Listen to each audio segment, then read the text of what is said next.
going in circles in my head and taking up a lot of time talking. So I'm going to try being more quiet and focusing more on the things that you say this time. So, but yeah, where do you want to start off? Okay, cool. So do you want me to kind of interrogate your position this time? Sure. Yeah, we can do that if you want. Did you want me to? You asked me, what the point, what I thought the point of life was, or whatever last time. Did you want me to start there, or What I'm curious about is, do you did think you that's a just good, want do you think that's a good starting point, or do you think I should ask about like your foundational beliefs? Like, 'cause I don't I would know. just I would ask because I was thinking about it and I'm pretty sure I have a reasonable answer that I'm comfortable with and confident that is somewhere around my like universal beliefs. You know what I mean? Like the beliefs that aren't probably going to ever change unless something drastic were to happen. Which whatever. But I would probably say just ask probably more around like the fundamental foundational stuff and see what you can, if you could find any holes I can start or if asking you you foundational disagree. questions, and then I just assume that naturally your answer is going to come into play, like just by me asking the questions, probably. I agree. Yeah. Um. Okay. So last time when we talked about this, I was basically, well, you asked me like what are my foundational beliefs or whatever, like what's the hierarchy of capitalism? Like why do you think this is the way or whatever? And I was telling you it's like ingrained in human nature. It's like it's sort of like a natural law. That it Hmm. describes the way that we do things. So Hmm. how about we start with the descriptive side for you? Like, how do you view what is like the fundamental basis for like human action? Like, would you agree with me that we are all egoists, meaning that we pursue value, or do you think that there's So, something else? so I mean, at the end of the day, I'll start off. I'm gonna go ahead and say both. I'm gonna say I agree because I think that first of all, your definition. And I'm not super. So like, this is something that I think I was thinking about. Your definitions, you define things a lot like I do, where it's like you have a specific definition that you believe, but the definition itself arcs like it tries to stay true, to like there's something about I don't Like know you would say who it it's is. trivial. Would you say it's trivially true or something? What do you mean trivially true? Well, like in the like Like a philosophical debate community, when certain people define things that like everybody can like agree on, they would say, "Oh, it's just trivially true. You're not proving anything." So I when don't I think anything define, is trivial. Yeah, I don't think anything would be trivially true. But keep okay, talking. yeah, no, that's I mean you understand. Like basically, if I define egoism as it's the action that you take, which is your highest value, Yeah, and you will always pursue your highest value. It's like, oh yeah, that's like yeah. definitionally true. So Uh, it's like not informing you of anything, which I disagree with, but. To to answer that, then, if you're asking if I think that your definition is trivially true, I would say no because it's, I guess, true based off of the fundamental of the definition, like the basis of the definition. So, like, let's put it this way: if I were to say egoist or egoism, I might have some very, there might be some variance in the way that I would define it that would still fall under the general umbrella of an acceptable definition of a word, right? So when we discuss, and this is interesting when we talk about like, defining terms and avoiding, circular whatever, like going in circles about definitions. The reason why that happens is because when we define a word, right, in the dictionary, we refer to that as language. We wouldn't have definitions for words if those words that we defined didn't uh, have a Utility. bunch of things that go into them. Well, yeah, it's just a minimization. It's literally just like it's like an attraction. It's like don't. We don't say do not very often. We say don't. So Oh yeah, I so can put this simply Bible for is just you. a I actually put this in. I don't think I actually ever said this, but like, no, I did say this in one of my videos. Oh, it might not be out yet. Mhm. Definitions are meant to be reductionist by nature. They're by nature reductionary or reductive. Yes, That's the point of right. definitions, to be They're reductive. general. There's a general, and that's why like and I loved. I don't know if you saw this, but I loved the debate between. I know you did see it because you made a video on it between. Wait, no, it was the Jay Dyer's Eats Checkers video that Hell was like yeah. genuinely, that's one of my favorite fucking videos ever. The fucking thumbnail, the title, like the editing. I was like, what the fuck is this? It's pretty great. Like my favorite part is when you had him like superimposed on the background where like it's a kid sitting in an armchair and the arms are like Yeah, and his arms would like go back to like, and you would reach out of the screen. Yeah, that was funny as hell. But anyway, I got an editor now, and he's fantastic, dude. you what? You have He's an my editor? Is that friend. what? Yeah, he's my friend. He's Oh an my editor. God, yeah. He's so good, Keep dude. him. Pay him a lot of money. Pay him a Yeah, I lot don't. of capitalist buckaroonies, because that Yeah, guy's okay. Anyway, but yeah. So, what's her name? The not so erudite. I forget what her real name is, but yeah. Oh, it's she like whatever. That doesn't matter. oh, I forget what the fuck we were talking about because I was thinking about Jay Dyer's eating checkers. What was I? What You were talking. We was I were talking about saying? definitions. Oh yeah. So like yeah, so he kept like doing the whole feminism thing, like a like she's like define feminism because you don't like my definition, so what's yours? And he's just like, and then he just kept going on about the feminist movement. And first of all, that was the Yeah. definition for feminist movement, not feminism, right? Because first of all, definitions change. Second of all, the definition of feminism may include the feminist movement in it as like a reference, but it's the definition of feminism is not the feminist movement, which Hmm. she kept trying to tell him. And anyway, the point is like the reason why we have those words is because we want simple, concise definition. Like we want to refer to them. I think you said they're reductive in nature.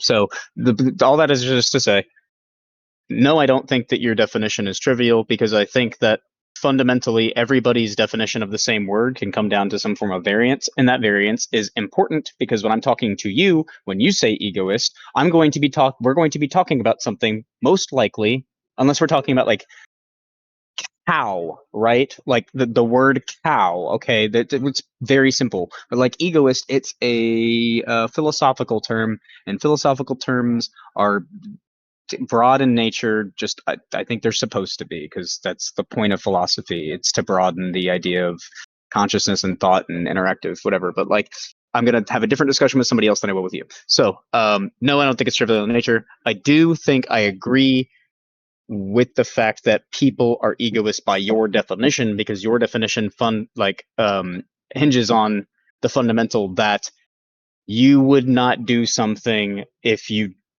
to some level did not want the result you expect Hmm. essentially. So Yeah. I like that's irrefutable. It's irrefutable unless you don't have bodily autonomy for whatever reason, which you know we could argue, if somebody gets their head cut off and then their body starts moving, like is that egoist? Well, no, because that's just like your body is just moving, after you've been decapitated. That's Yeah. just There's part no of like person that what there. happens. You're not choosing anything there.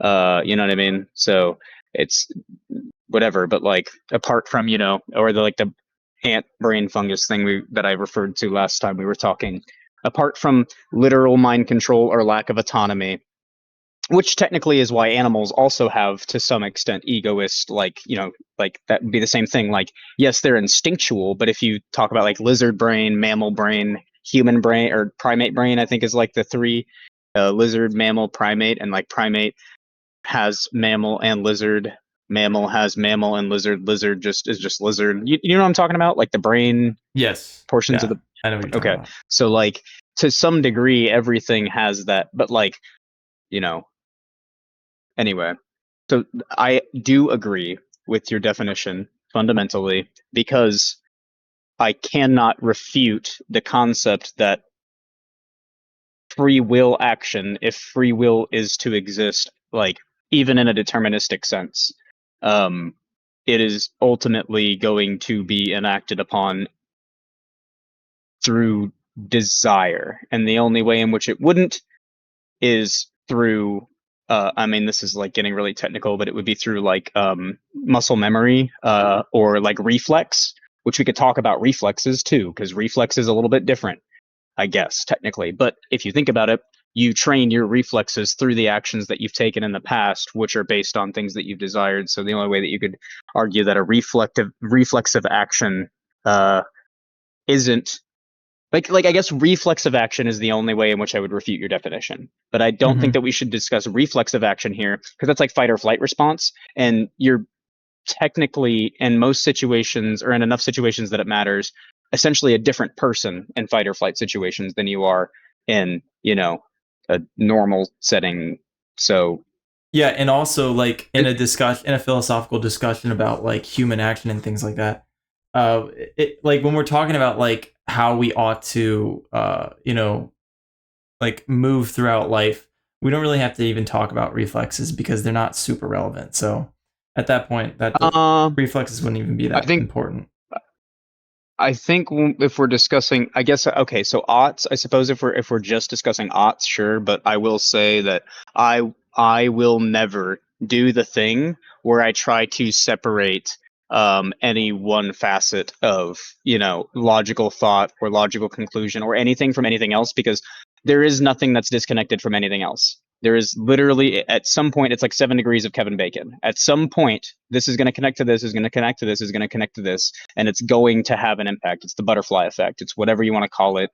Like everything is interconnected, so it's never disconnected. Just in a certain instance that we're discussing, and that's why we get down to like that's why you need to understand what somebody's referring to, so you can understand what they're saying. There could be enough of a disconnect that it's essentially irrelevant, right? So Yeah, oh, that's um, fair. so, but as That's long fair. as we can agree on the fact that reflexive action is distinct enough from general free will action to embody its own, like there are going to be categories of human action that don't necessarily involve the same level of choice or free will. I would argue, in those instances, we can separate those ones out. We're essentially discussing the philosophical concept of a person acting of their own free will outside of any other factors, right? Like that would maybe affect the get too far away from a normal setting. Like I'm sitting here at a table and I have to choose what I want to do for the fucking day, or I'm making a list of things to do for tomorrow, like versus you're in a situation where your brain essentially shuts off and you go into fucking shock or whatever. So but on top of that, you asked like would I or is it something else? It is also something else, right? And that something else is I think it's just outside of humans themselves. I think it's just we're impacted by gravity. You know what I mean? Like I can't choose to fly to the moon without a spaceship or something. Like I can't just like use my brain and make a choice and have anything happen. Uh um I'm fundamentally restricted by the laws of nature itself as we perceive it. And I'm not going to get into the existentialist argument of whether or not that's real. Like we've already discussed that. But as far as is to be understood, we are restricted by the laws of nature itself. So the laws of nature take precedence before anything else, because fundamentally we cannot exist without nature. And then human nature, when we're talking about consciousness and choice, every action that we take, we'll say, for the sake of this argument, unless something comes up. Like I'm going to say this, I think that coercion and leverage come into play, and I think those two things will complicate free will enough that those are two very important, like leverage and like I guess just leverage, because coercion requires leverage, I suppose, but leverage is another situation that I would say is requires its own categorization, Okay. because you're not in a vacuum anymore. You know what I mean? It's because now we're getting into the infinite number of possibilities that could affect your decision making, right? Just like we were talking about before last time with the cake and the apple, and then we introduced the car and the baby, and then whether or not you would, like, you know what I mean? Like we started getting into the infinite number of things that could affect a decision that should be simple but is no longer simple. Yeah. But So so that's good, but let's move from, I suppose, your belief of human nature onto I guess your political belief, or like what you how you okay. believe we should harness or contain human behavior or guide it towards a certain society, which I assume we have the same envisioned society. We both want a flourishing society where people are healthy, happy, um like wealthy, those things. I assume that's what we both want in our end goal, right? Uh, I mean, like, I think for me, I mean, I would say let's for that, I would say we probably have the same idea of a utopia, is what I would say, because whether or not you think that we should aim for it or it exists, like a utopia is ultimately, what I would argue is the best. And the way that you define like humans essentially like interacting with one another without the need for state in a full trust society. That is the definition of a utopia. Whether how that looks exactly, there's going to be, we might not have the same vision, but it's similar enough that yeah, I would argue for the most part, apart from a few things, like how we would get there, and also apart from like the realism of how it would operate, I suppose. I think that the way that it looks on a broad scale, like under an umbrella, yes, I think that we probably would envision the same kind of society, at least as far as is realistic. If not, it's close enough that I think that we're both thinking about working towards, yes, like flourishing. Like I don't think that the world should be on fire and that people should be stabbing each other in the streets. We both think that people should be well educated. We both think that people should be able to do what they want. We both think that people should have opportunities to pursue greatness, whatever that might be. So yeah. Okay. And then No, I that's just wanted to good. That's say, good. I think Oh, go ahead. I will generally just to make sure that because I know my answer was a little bit like whatever frou-frou. I will for the purposes of this discussion grant um a general yes to your I believe that everybody is egoist. Um, Okay. at the very least to enough degree that it's not relevant to argue right now. Okay, And then so so that and then yes, so you wanted to talk about my political beliefs, right? Off of that. yeah, but actually, before we hop into that, just one quick question, and hopefully a quick answer. We'll see. I'm just kidding. Yeah, But we'll let's see, see. bro. So we want a flourishing society. If we take one step back from that, do you believe that a high trust society is a necessary condition for the utopia we envision, or can it also be a low trust society?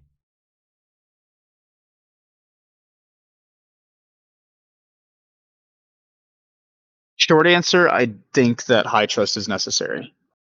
Long answer, I think that what matters is for my definition of utopia, yes, the trust would be necessary. It's for my definition of a utopia, trust itself probably isn't a concept because there probably isn't distrust. You know what I mean? Like in a Mm-hmm. utopia, but that's just not how humans are going to interact. So as far as like a realistic idea that's as close to utopia as we're going to get, high trust is optimal. But that being said, at the end of the day, um, depending on how you look at it, it really doesn't matter what people think. It matters what people do. You know what I mean? To a certain extent, and it matters why they do what they do, I suppose. So like I would rather you do something because you chose to do it than you do something because you have a gun held to your head. Because like you could get into like a fascist utopia where like if everybody has like, guns held to their heads at all times, and if you were to ever, you know, um, dissent, then you would just be put down. So you have no option to either be exterminated or to follow the rules of said utopia, even if the rules of said utopia were the same as a high trust society utopia.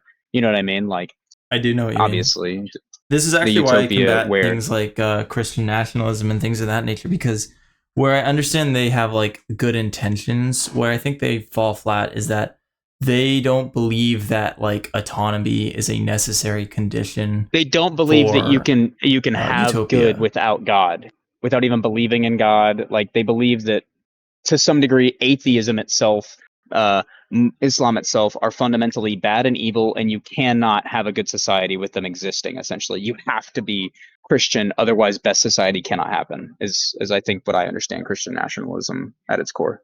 Yeah, but also from my understanding of Christian nationalism, they don't necessarily want to force people to be Christians. They just want people to abide by Christian law because they see the consequences are good. And that's what, and they'll lie. They don't even fully understand this themselves, but that's besides the point. That's all I'm saying Yeah. when I argue against that point, because if you accept that at least some level of autonomy is necessary, that could, bring us closer in our views. Yes. And it might conflict with your possible socialistic beliefs, but I guess we'll find out.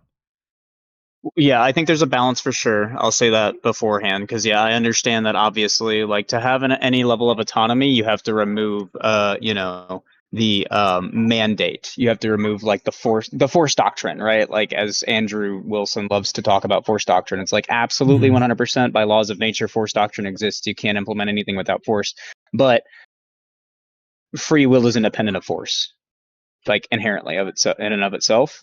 So like yeah, like you don't want, like I said again, you don't want a fascist state where they're forcing everybody to do the right thing. Just like Christian nationalism would, I believe, the dangers of Christian nationalism are that it would forego freedom and autonomy for like a presupposed or predetermined moralist like um end. Like the ends would justify the means of implementing whatever they thought was right, regardless. So that's where you get like the dude that was debating Mehdi Hassan on the stupid Jubilee video, and the idiot that like basically said he was a fascist. It's like, oh yeah, you just elect the guy into power that's going to be perfect. I mean, yeah, that's a way to do utopia. Not going to lie. If a utopia was like one leader that was perfect, but we don't live. Jesus Christ is not among us as far as we know. You know what I mean? He's not even real as far as we can prove. So Yeah, and in fact, like do you know where that that. idea comes from? The idea of like a Which perfect one? leader. Yeah, so like there's like Like two the main thoughts. There's perfect like, leader? yeah, so like the philosopher king. Have you ever heard of that before? No, the philosophy king. Oh, philosopher king. Yeah. I mean, yeah, I've heard the term, but like, I thought it was just like one of those like when I heard it, I was younger. I think I was in my teens when I first heard Philosopher King. And I think it was like literally like a concept. Like I was like, that's not even real. Like that's not real in the real world. That's like, It's like some Yu-Gi-Oh character. yeah, exactly. Yeah. Yeah. As an anime character. I was gonna say anime character, but I was like, I feel like there's a better way to put this. But yeah, literally that's like an anime character, like a Philosopher King. But Yeah, anyway, yeah, you yeah. were gonna say. No, it's perfect. It's like this is actually like I think where that idea comes from. Now, this actually came about from Plato's The Republic, which The Republic's one of his most famous works. But like in The Republic, he talks about the perfect political society, and he believed that you could perfect. And in theory, he's right. If you had a philosopher king, basically a king who is all righteous, like very, very wise, very knowledgeable, and he understands the world, like he's raised up and like he understands empathy, and he doesn't like he's not given riches and everything. And if he were to like control the political sphere, theoretically speaking, it would be perfect because he would root out corruption and all this stuff. And I think the big problem, and obviously like people objected to this, later philosophers. I don't know if Aristotle did. Aristotle was kind of libertarian in my opinion, because he was logical. But it was like these two ideas that came kind of emerged, which was the philosopher king and then kind of like liberalism in general. And they're a little bit antithetical to each other because one's like absolute power and the other one's like absolute power to the people. So that's just an Right, interesting side exactly. tangent. And so I was gonna can I kind of say something in Yeah. reference to that? So there's the idea that I have when it comes to political power. I do believe that as of now, right?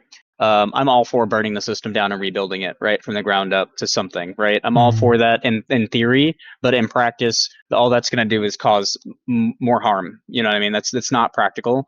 So we would have to, change the system through democracy. And I don't think democracy itself as an idea should ever be taken away. You shouldn't live in a place where people don't have the form of equality to uh, elect their representation at the very least that we do today. You know what I mean? If anything, it should be more democratic. But the idea there is like when it comes to, let's say, like representatives, right? We only have so many how many, like, it's is the House two representatives per No, that's state, the Senate. correct? Is that the Senate? So the The House is Senate's based too. on the Electoral College. The House is like fuck. It's like I don't know, It's like like two. 400. Yeah, it's like 400 people. It's ridiculous. I knew one of them was high and one of them was two per state. So like Senate's two per state, right? So like no Yeah. matter how many people are in that state, it's two per state. Like think about that. You got essentially two representatives for like potentially millions of people, right? So Yeah. um, It's too and my big. It's too concept big of an that, umbrella. I agree. I do think that it should be more tribal. We'll get to that. Because tribal ethics get really hairy. But um, if we're gonna have this system where we have two people in charge of representing a bunch of people, it only my fundamental belief, my fundamental core belief about power, about authority, is that the more power somebody has, there has to be a balance of power. So if you're going to give somebody the ability to make a decision, you need to force a level of accountability and responsibility upon them about the decision that they make. So let's say, for example, there is a king, right? And that king accepts the responsibility of running a country and then makes a decision, right? That ends up with like half of people dying, right? He made a horrible, absolutely just like whatever, even if it wasn't intentional. It's just a bad decision, but it led, to awful things.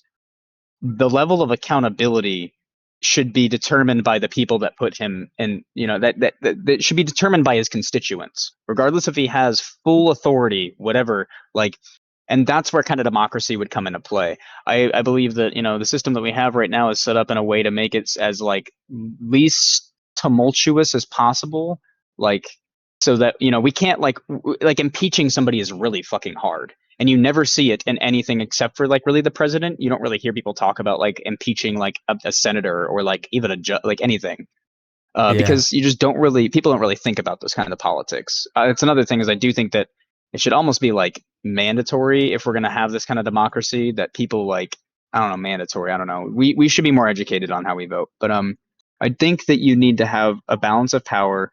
If you're going to have, high level of power, you need to have a high level of accountability. So I think that essentially, like for example, you should not be able to own businesses if you are leading the country if the businesses are tied to some kind of economy.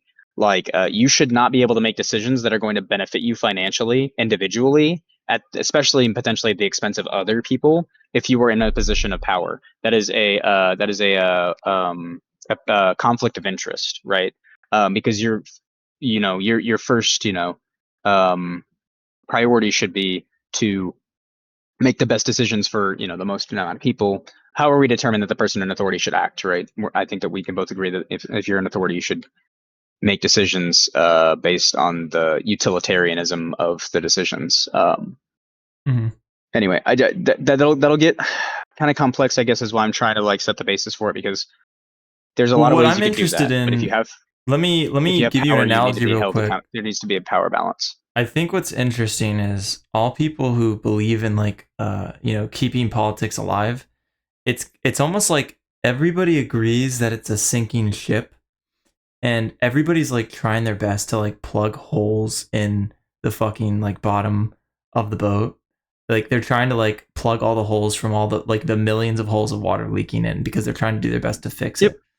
And I feel like that's just like You it's would prescribe that futile. everybody just learn how to swim. Yeah, I think it's ultimately futile because while I appreciate the attempt to try to fix the system or try to make something that works like universally, I think it's fundamentally goes against the nature of humanity, which is that we're meant to be decentralized. We're not supposed to be a monolith. We're not supposed to be uh an entire coagulated people all under one banner. We're meant to be And like you said before, this gets kind of into tribalism, but we should be a decentralized system where we have multiple different nations, like many nations based on their own culture that they choose to have rather than having like one forced giant culture. Yeah, ideally, I would agree, and I would think that like the ideal situation of that would be like also as a caveat to that to piggyback is it, it would ideally also be best if the opportunity to go and experience other cultures was open, available, and encouraged, right? So there's no exclusionary like, oh, those guys over there, we don't talk to those guys over there, and those guys over there are like, oh, you guys, we don't talk to you guys. You know what I mean? Like, it should be ideally as tribal as it is, as like all the different cultures. That's how we get culture. That's how we get all these differences. It's great. It's beautiful. I think the more monolithic we get, the more like we get kind of how things are right now, where it's kind of just like cookie cutter, the same thing, the same thing. You still get good ideas, you still get good innovations, and it's going to drive innovation. Like, human beings are just innately going to create that innovation, no matter how far away from maybe ideal we get. But I do think it would be better to have, more of a dissemination of that monolith that you were saying. Like, we shouldn't all be under necessarily. I don't mind us being under one banner, that banner being humanity, right? Equality under humanity, because I think that that is only beneficial. I think seeing everybody as equal or worthy of, like empathy and equality, at least in the sense of like we are both human beings, and that means we intrinsically, I think human rights are a good thing to have. Like, I think human rights are a good thing to have and enforce together. Like I in a legal system, I assume agree with you you. you right. Well, even with like even your system, even in an anarchy, I think that the anarchy can only exist. I think that a utopian anarchy can only exist if we all fundamentally agree upon some form of human rights basis. Otherwise, it's Mad Max anarchy, Yeah, I agree and with I'm you. assuming that you don't want Mad Max anarchy. No, no. And then this will put a pin in this, but just this will bring us into asking about morals and where you think morals come from, right? So, but just That's fair. where both of us think morals come from or where they stand. But continue what you were going to say. Shit, I lost my train of thought. Um, I was going to say that. Nah, fuck, I forgot. No, no, no. I was saying that Mad Max. I said Mad Max. No, it was We before don't Mad want Max. It was before Mad Max. the one banner under humanity, human rights. Um, Yeah. Oh. Yeah. Yeah. that There it is. Oh, so the key word you said is people agree. In my system, people would all. So like in my system, people would all construct their own. Ideally, it would be private cities. They would all have private cities, and they would travel to their private city that they choose that has the most culturally relevant characteristics that they enjoy to live by. So like people who want to be slightly more socialist, they would go to a private city that's like socialistic in nature, and people who want to be more capitalistic, they would go to a more capitalistic private city, and they would abide by the rules in that city, and they would conduct their market and their businesses a certain way, okay. and pretty much just What about a nomadic person like myself, somebody that doesn't like to be in one place for too long and likes to experience multiple places? yeah, then you can just travel around any the different cities that you want. So in this world that you describe, everybody is open to everybody visiting of all kinds. Like, what No, about citizenship? no. Cities will discriminate based on they will have like applications and stuff. So it would be Mm. well, I want to say similar to join a nation, but it would not be similar at all. It would be so much more productive, efficient, quick, easy, and comfortable. So it would be so much better. Um, but yeah, like you would they would what's a word I'm looking for? They would You would apply and they would review your application. They would interview you, and it's kind of like this is a good thing. Like it's strange that we got into this idea that it's not it's good to be picky. It's good to want to have good people in your city and be picky about your behavior. Like, do you have a criminal record? Like, have you Yeah, but now have we're you getting into committed? how you define good, and then how do they discriminate? That's Yeah, when my I say issue good, I that mean like keeps happening. beneficial to society. That's what I mean by good in that Okay. context. But like, Okay. do they have a criminal history? Are they financially responsible, et cetera, et cetera? And like, different cities would have different standards for that. This gets into property rights too as well, because like we never got into the property rights. I do not necessarily believe in property rights the way that you do, but I Mhm. understand, and I believe that there needs to be some basis for like individual Well, I think protection. you. I But think that's you just do. I think I could convince you that private rights are necessary for any legal well, system. well, yeah. I'm not saying that they're not necessary for a legal system. I'm just saying I don't necessarily agree with them like intrinsically. Like I don't think that any Yeah, human neither being do has the I. right to any amount of I don't think that any human being, anything at all, has any right to anything intrinsically. I think that it's like granted, but the question is, what's it granted by? At the end of the day, we all have to inhabit this earth, right? There's only so many people, there's only so much land, there's only so many resources, and the habitable land is, I mean, like say, everybody likes living in different places, but that's only because we can actually live there. You know what I mean? If you go back to like when we didn't have electricity and heat the way we did, there were places that we simply could not live. There was Hmm. only so much land that we could, and obviously this gets into the whole, well, technological advancement made it so that we have more land, and that's why, oil and polluting the world is good because it's a net good because more people, blah blah blah. I mean, these are all things that we can discuss, but ultimately, at the end of the day, conceptually speaking, I do not think that anybody has just an inherent right to own land that somebody else doesn't also have an inherent right to also inhabit. Well, yeah, I mean, I It's agree just with not you. fun. But Like, in a system, yeah, I guess like you do need some form of property, that the concept of property has to exist in a political system, but yeah, I'm that's not one still of an these issue. natural law libertarians that believe the nonsense that like people, what, I don't know what they say. They say like people um like morally Like they first own come, first serve. themselves or whatever. Like they morally own themselves. Or whatever. Like I'm strictly Yeah, consequentialist. I'm very consequentialist in my system, and that I believe that legal systems are meant to provide a flourishing lifestyle for all people who decide to become part of it.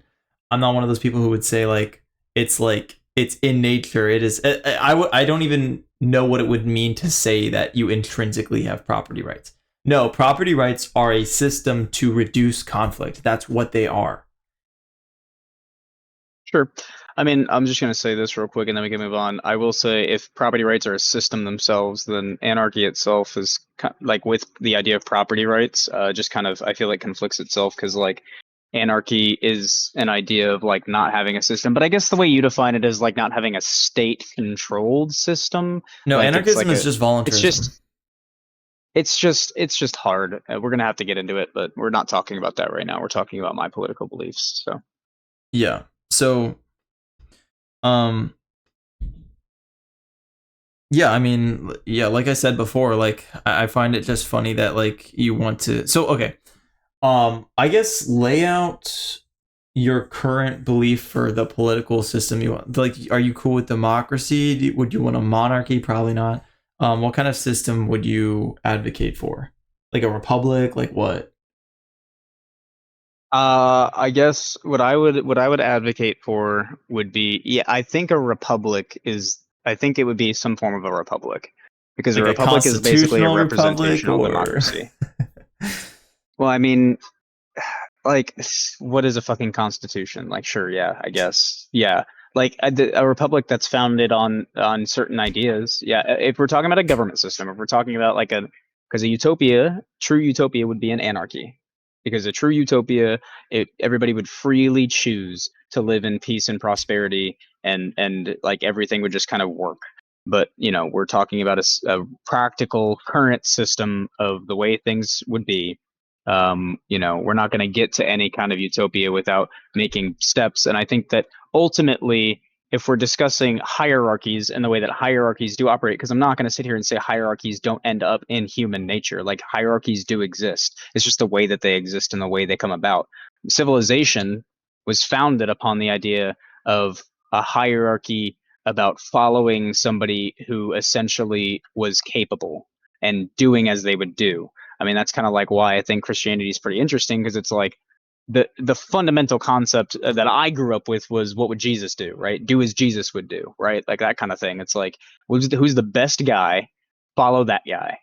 Follow that Hmm. guy, and that's how like we did civilization hierarchies. Other hierarchies would be like caveman, unga boonga, I'm bigger than you, I'm stronger than you, that's my food, I want that food, mine. If we're just talking about like individual, non-tribal, I don't know how cavemen actually lived. I'm assuming they were also tribal and they probably had some form of leadership. I mean, like in the animal kingdom, generally speaking, if it's a like a pack mentality, the pack itself doesn't doesn't necessarily democratize. I don't really know of any natural life living being that lives in community with other living beings that doesn't form some kind of a hierarchy underneath, some head. How that works and how that operates, well, we're human beings. We fundamentally understand the concept of like human nature and empathy and like, we impose morals on each other for a better society, right? And I would argue that morals themselves are meant for a better society, but like I think that naturally we skew whatever towards hierarchies, and the best form of that hierarchy that prevents anybody from being taken advantage of is some form of a representational, democracy where everybody kind of has a stake, everybody kind of has a say, and but because of the pragmatism of like not everybody is, as maybe smart as everybody else. Not everybody has the same desires as everybody else. And some people's desires, when left unchecked, will either directly, indirectly, intentionally, or unintentionally inhibit or harm others. Like, you know what I mean? I don't think there's anything inherently wrong with, like oil, like using oil. But if you're fracking for oil and then like I don't know, the fucking town caves in and everybody fucking dies, then you just killed a bunch of people because you fracked for oil, whether you meant to or not. Like I don't know. There's Mm-hmm. situations where we just need to be careful about how we operate among other people, and not everybody is going to know everything. So we kind of need to disseminate that knowledge and that power to some degree until we get up to an umbrella point. So some form of representational republic that's founded upon doctrine. If there's a doctrine that we need to write down, maybe I assume right now, yeah, we're not all in alignment, right? We have people that hate each other all across the world. We have people that disagree about how money should be spent, what kind of how much regulation there should be, whether things should be illegal or legal. Like we have all this disagreement. That's why we have laws, because we can't come to an agreement. So we say, you know what, better safe than sorry. No doing this, no doing this, no doing this, but I want to do this. I wish I could let you, but I can't. Okay, So until we so come to a system where like we don't need that doctrine, then I suppose, yeah, I guess constitutional republic would be the answer there. so Does that okay, answer your question really it long does. It, form? it does. It does, bro. Your long-winded answers are crazy. They're crazy, bro. But let You let can me. tell me to shut up at any time. You can tell me to shut up at I any think I'll time. I start. I might start doing that. So to respond to two responses to your point, the first one is, you're advocating for a constitutional republic. I would say, and you'll probably see this as a straw man, in which you can correct me afterwards. But I would say that currently we have the evidence that not only one but two constitutional republics have failed in the history of humanity. I could be wrong. Wasn't Greece? I don't know if Greece was a constitutional republic. I know it was a republic, and it was a really strong republic, but that ended up falling. And I would say that care also about the Rome and Greece, right? uh, yeah, Rome. Sorry, Rome. Rome was the republic. Um, but I think also, Greece was it as well at some point, because I mean, yeah. technically, Well, Greece definitely was, but Rome Greco-Roman, like was, it's just yeah, Rome was a republic at some point, and then they became an empire, and then they, fell after that. But so. after a while of Do you being want an the quick empire. his? Do you want the quick history lesson? No, I don't. Let me. You're good. You're good. So, but like my first point is that I would say constitutional republics are just going to fail because they don't have the proper structure required to succeed. Because if they did, then they would just succeed. They wouldn't fall. So it seems Mm-hmm. to me, it seems apparent to me that constitutional republics just don't work. And second of all, it seems like you don't have a fully fleshed out system in the constitutional republic that you see, which is problematic for your view because you don't have answers to all the questions of corruption that there could be. Sure. I mean, yeah. Do you want me to respond? Yeah. So first of all, Oh, my OBS disconnected. No, whatever. Can you still hear me? Am I disconnected on Discord or am I still here? No, I can hear you. I can just send you my stuff. I have mine recording still. I just I wanted to make sure that you could still hear me, so I wasn't talking to air. Fair First of enough. all, yeah, sure. Like, I mean, but we can sit here and argue that any system that has existed, as it has been defined, has failed. Like, no system has worked the way that we're prescribing they should work if a system is to exist. You know what I mean? So, like, technically, I mean, like, yeah, your criticism is valid to that degree, but I would argue that it almost doesn't really matter because, like, you could just say that about anything. So, like, what I'm talking about is not necessarily a system that has existed before. I'm not saying we should go back to anything. I'm saying that we should build off of the ideas that work and make them better. The same way that we do with science. It's like the scientific method. The scientific method didn't like just one day discover that Earth wasn't the center of the universe. First, first it thought the Earth was flat. And then we realized that the Earth was not flat. And then we were like, oh, Earth must be the center of the universe. Then we were like, whoa, whoa, whoa, wait. No, no, no, no, it's the sun that's the center of the universe. And they're like, whoa, wait, wait, wait. No, no, no, no. You see what I'm saying? We built off of these ideas until we fundamentally got to a greater understanding. And it's the same thing with political systems, I would argue.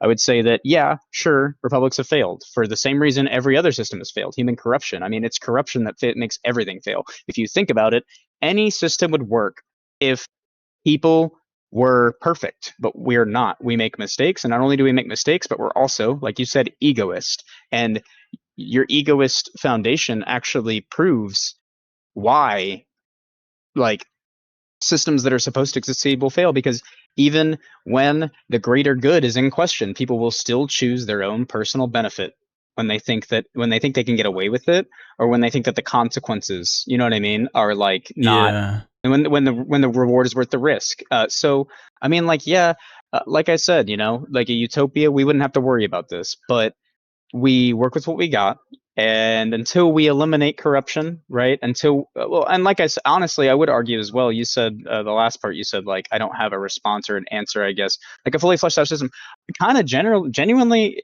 honestly, I gave you the bare bones of what I think so that I could expand upon it, but I've thought about it a lot. I think I do have an answer for every single thing that could happen, and I think it all fundamentally works with each other. I don't think it contradicts. I mean, it might. That's why we talk about it. That's why you bounce it off of other people so that they can tell you, oh, that doesn't make sense, that doesn't make sense, and then you can either correct it or explain to them maybe what they're missing and why it does, and then Okay, they like go that's fair. away and they think about Let's it go with that. and then Let's they go with come that. back.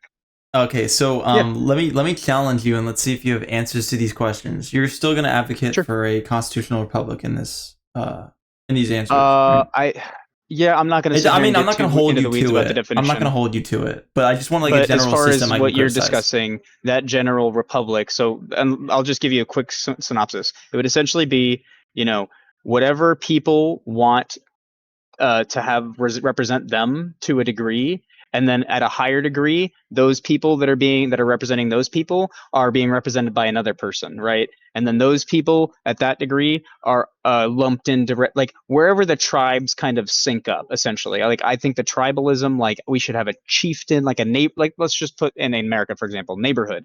You got a neighborhood governor, right? And then he's not really there to rule. He's just there to like disseminate information. His job is to like go up the chain of command. Like, hey, my people need this. Hey guys, the higher up said this. And everybody should be informed to the best degree possible up to the highest point. You know what I mean? Kind of something like that.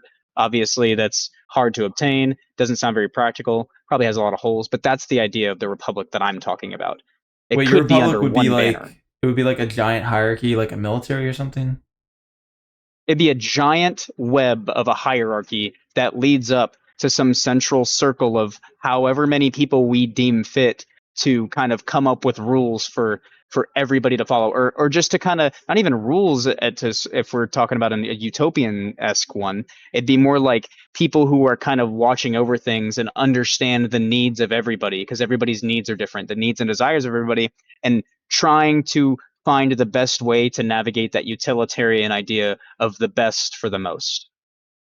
Okay, That's the interesting. system that I'm advocating for, something like that, in a Okay, wait. utopian-esque way. But so like would it be a democracy? Like would you elect the king in the sense because it sounds like you would have like At a president or a king.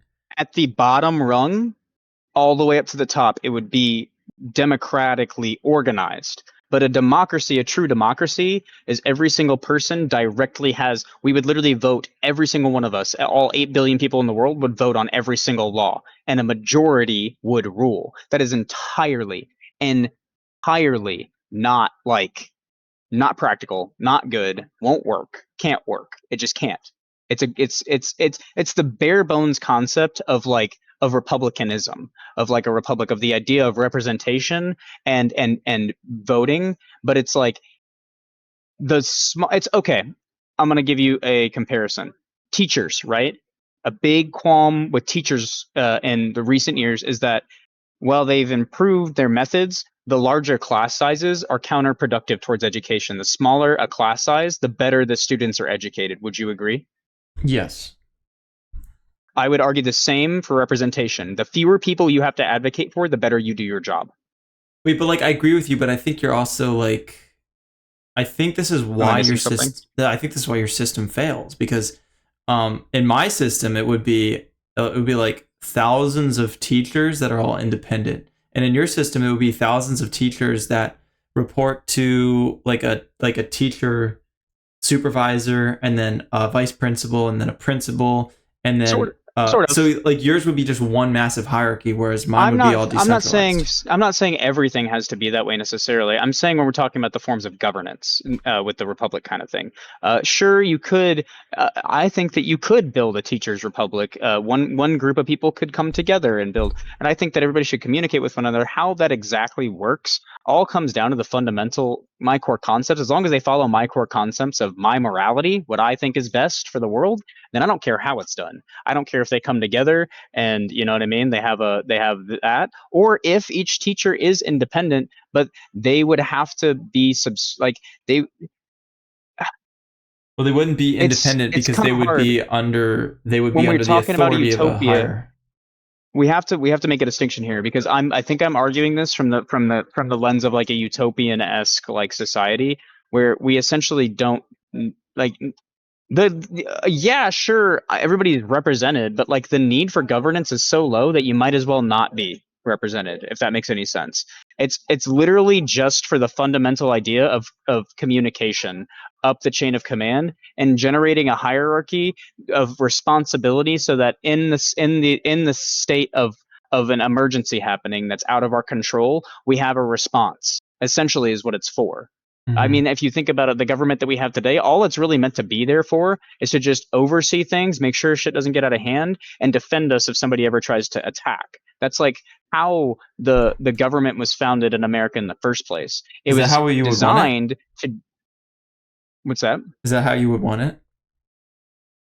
I mean, yeah, in my utopia, we wouldn't really. It wouldn't be war that we'd be worried about. It'd be natural disasters. It'd be things that we don't understand, unforeseen circumstances, aliens attacking our planet, the planet being ripped in half, an asteroid coming at us at 1,000,000 miles an hour. Like we're running out of air, we're running out of resources. Like these are the problems that we would face in my world, not each other. So the need for governance is only there to say, hey, there's people all the way across the world that you don't know about, but they are over there and they don't have enough food. So your rations are being cut by 0.3%. And so are everybody else's because that way they can eat so that everybody can eat so that we can all work together to keep doing what we're doing. Like that's the need of governance that I'm talking about. I'm not talking about, obviously there's going to be situations that arise, random stuff, but like I don't want to get into each individual. I mean, we can because that's what you're trying to do. You're trying to say like, oh, like this maybe there's a hole here, but like that's where the holes are going to lie. The holes are going to lie at the extremes, and we can talk about the solutions to those extremes. But I genuinely think you can't deny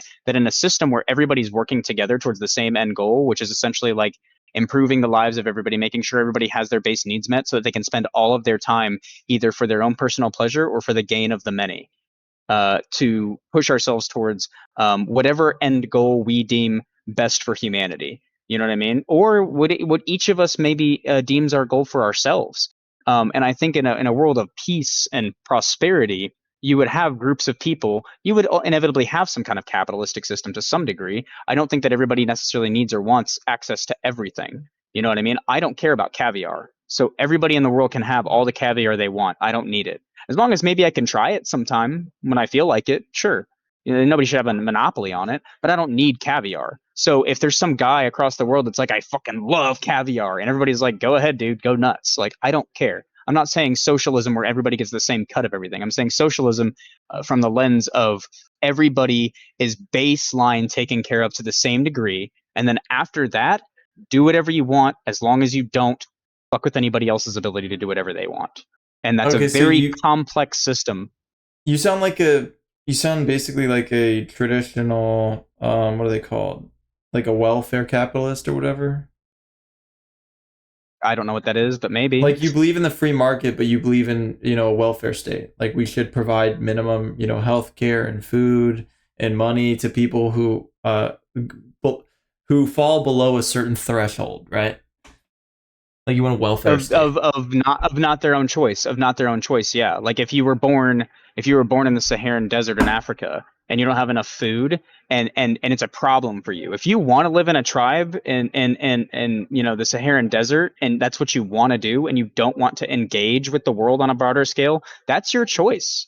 The option should be there for you to be able to do it, and should you do it, then we should discuss the morality of how to implement that welfare, I suppose. But I think that baseline, everybody's energy and everybody's sustenance needs should be met at all times to the best of our abilities. That shouldn't be an issue. And I'm not saying that we should do it for them. I'm saying that you teach a man to fish, you feed him. You give a man a fish, you feed him for a day. You teach him to fish, you feed him for life. I'm saying that we implement structures that are geared towards creating an environment where the most people can flourish. Because if those people can flourish, then they will inevitably be of more benefit to themselves and their surroundings.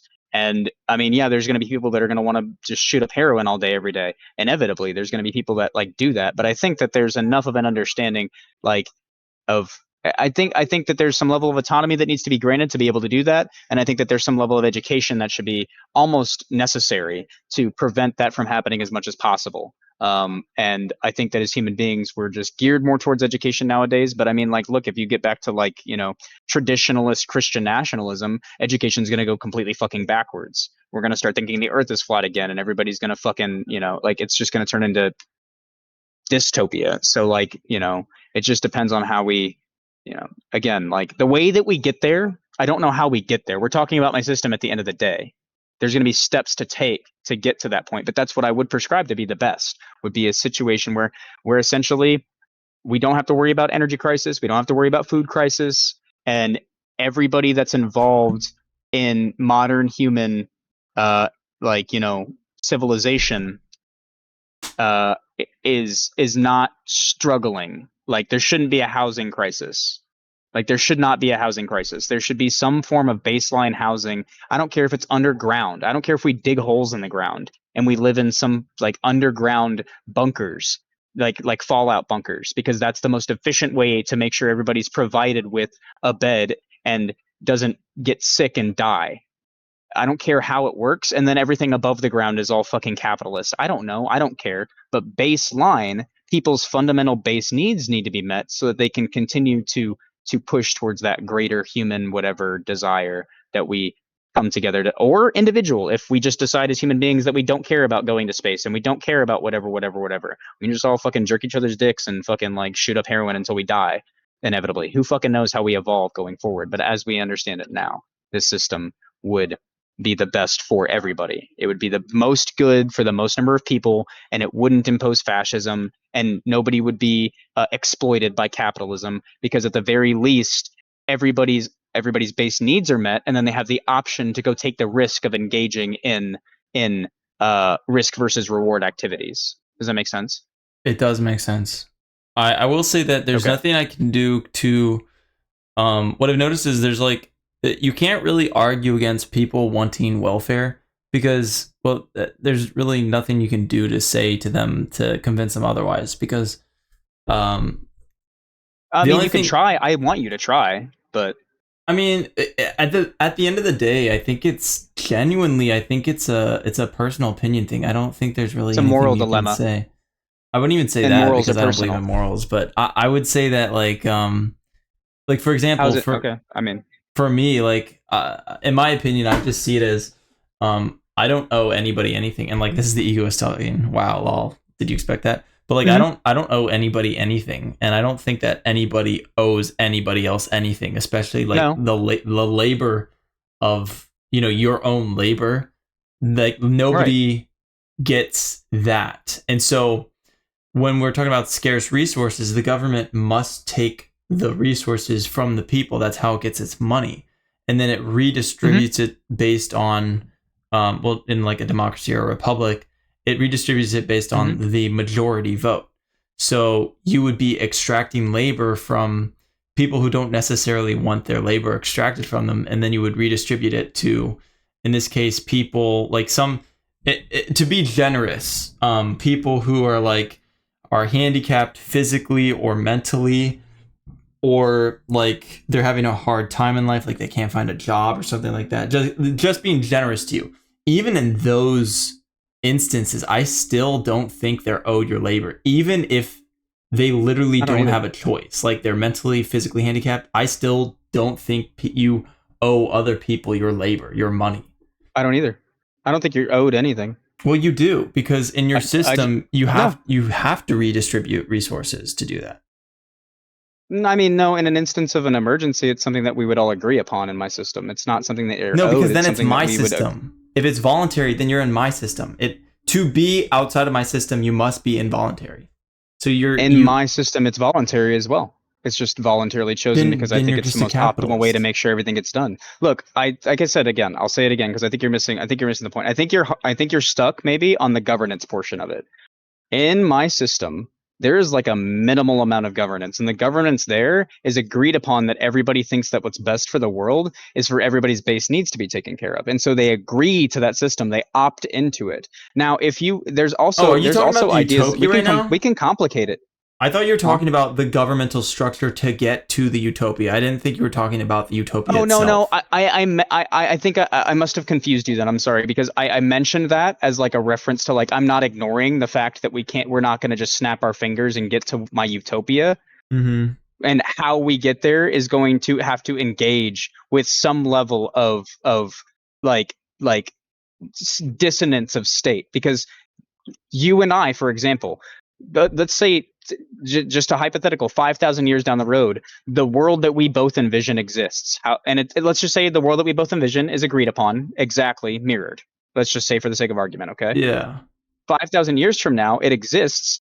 How we get there, you and I disagree on how to get there. We're still going to have to get there. I'm just what I meant to say about getting the system until the system like that we get to use to get there, how we get there we can argue about, we can debate about, and we're never going to be one way right or wrong because we have to find compromise to make it happen. Otherwise we're just going to sit in the mud. So like we're going to have to make concessions to get there, and the concessions that we make, I might agree based on our conversations that capitalism is the best way to go about that. I might end up agreeing that, but But I doubt it just that's the because of point of this conversation. The point of this conversation is the methodology. right. It's we both agree on, So like, we already that's created what the we already agreed on the base level of like the society. It can be some vague utopian society. We don't have to care about Well, how any of it runs. I don't think we have because I think your utopia is literally just an entirely free market anarchical system that's essentially looks the same as it does now, just no governments. No, no, no. And This I is think that important. This is an important I don't think distinction. that's practical. This is an important distinction. I believe that anarchism leads to the utopia. I don't think that the utopia itself is anarchism. I believe anarchism leads to the utopia. I don't know what the utopia looks like. All I know is that people are Okay. flourishing, they're healthy, they're wealthy, they have autonomy. That is the utopia. I don't even know, like, no, it's kind of like heaven. Like I can't really imagine what it is. I can Yeah. only No. like Yeah. know a few So characteristics of it. agreed. Agreed. And I think that I actually have an idea of the closest thing to that and what it actually looks like. So, but that's the thing that I'm that, and again, to go back, just I'm gonna respond to you, but to go back, I've been talking about kind of a reference to my ideal system, but that ideal system is kind of that utopia. If we're talking about the system that we would need to take to get there, then yes, it would be more of a, it would be forms of, we have a failure form of a democratic republic right now, and we would need to make adjustments to that because the only way to live with a state at all, and I okay, I don't think that we are going to be able to reach a utopia through capitalism alone without bad things happening that don't need to happen. I'll put it that way. So when we'll get into it, but just let me finish. I think that we're going to need a form of state, and I think the best form of state that we can find is going to be a republic, because ultimately I think the best form of utopia is that republic, not necessarily out of governance, just out of disseminance of information and working together. The web is most efficient that way, and we'll get into why I think that as well at some point. But um, so the system itself that we would need to take to get there is still going to be a form of democratic republic, because again, like I said, you and I are going to disagree. And another thing is, like, I think in your form of like anarchy or whatever, correct me if I'm wrong, this might actually be a cool point. In your form of anarchy, could there be a group of people that form a state? Oh, Is that allowed? it depends Is what that you mean by present? it depends what you mean by state. I just mean a government, a government within your form of global anarchy. It's global anarchy. There is no state, but then people decide to come together to form a state. Like, is it non? Is it okay? It's voluntary? Yeah, yeah. Yeah, like if it's like a socialistic private city, yeah, that's fine. Okay, so what would happen if people, like, I guess what I'm getting at here is like the way that okay, I think your idea of anarchy is flawed in that it doesn't account for the fact that if we originally, like, because anarchy is capitalism, capitalism and anarchy is anarchy by your decision. It's like the purest form or whatever. If we as humans started as capitalist, but then we moved in this direction of our own free volition, where we voluntarily did this whole like state thing where now there's governments of our own natural progression, why would people not just, some people at the very least, not just do that again Yes, yes. in an I anarchical I made system? this exact point last time, and I think you remember that. I made this exact point last time. I gave this to you. I said, "How did we You start in did. capitalism and then end up in authoritarianism? How did that happen?" And I Oh know yeah, the yeah, yeah, answer. yeah, and that, yeah, and I wanted to come back to that. Okay, so and yeah, was it warlords or something? No, well. So warlords is what drove us towards authoritarianism. It was anarchism, then warlords, then authoritarianism. That's kind of how it came to Okay. be. But what I believe is that in the future, technology will be used to force us to decentralize power. So you believe that there's going to be a force? Technology is interesting because it changes human behavior. It changes our time horizons. It changes our like wants and needs. Like, for example, the internet decentralizes information at light speed. It disseminates information at light speed all across the world. So it's coming to a point where the decentralization of knowledge, and as it increases, we are going to be able to spot corruption more and more easily. And there's pros and cons to it, but overall it's a net positive. But that's just the first step. The first step is the Kind of like the internet right decentralization. now. Yeah, Like like the like right internet now right it's the internet. now. It's the decentralization of information with the internet. Now we have Correct. access to We're in information the we're globally. in the informational revolution right now, and then I think we're going to be Right. in the monetary revolution soon. The revolution of money pretty Okay. soon, where we're going to have money Okay. decentralized as well. And then I think AI is going to contribute to it. Now, AI is not like a decentral. It might be. It actually might be a decentralization of efficiency. But basically, what I'm saying is we're like stacking these steps, these blocks, and they're like compounding, but they're also creating new, like decentralization technologies that will Hmm. just naturally, Sure. they will start to disseminate or yeah, like bring the power to an equilibrium between the people.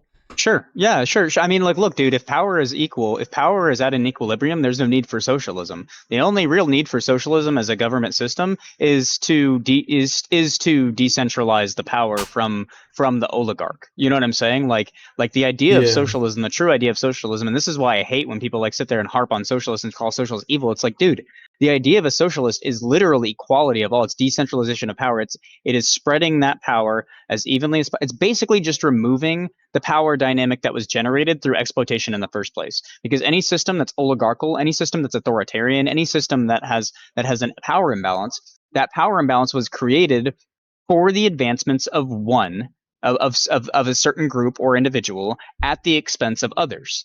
And that's just it's just reparations 101. When power is consolidated, that power is now taken from others, and the only way to correct that is to give it back. And that's the idea of socialism. If we have a system that's just inherently, as information and technology improves, that just balances out power.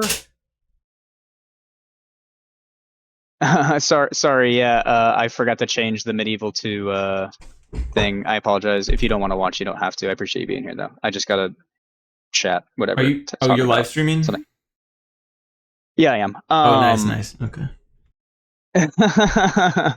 Sorry, dude.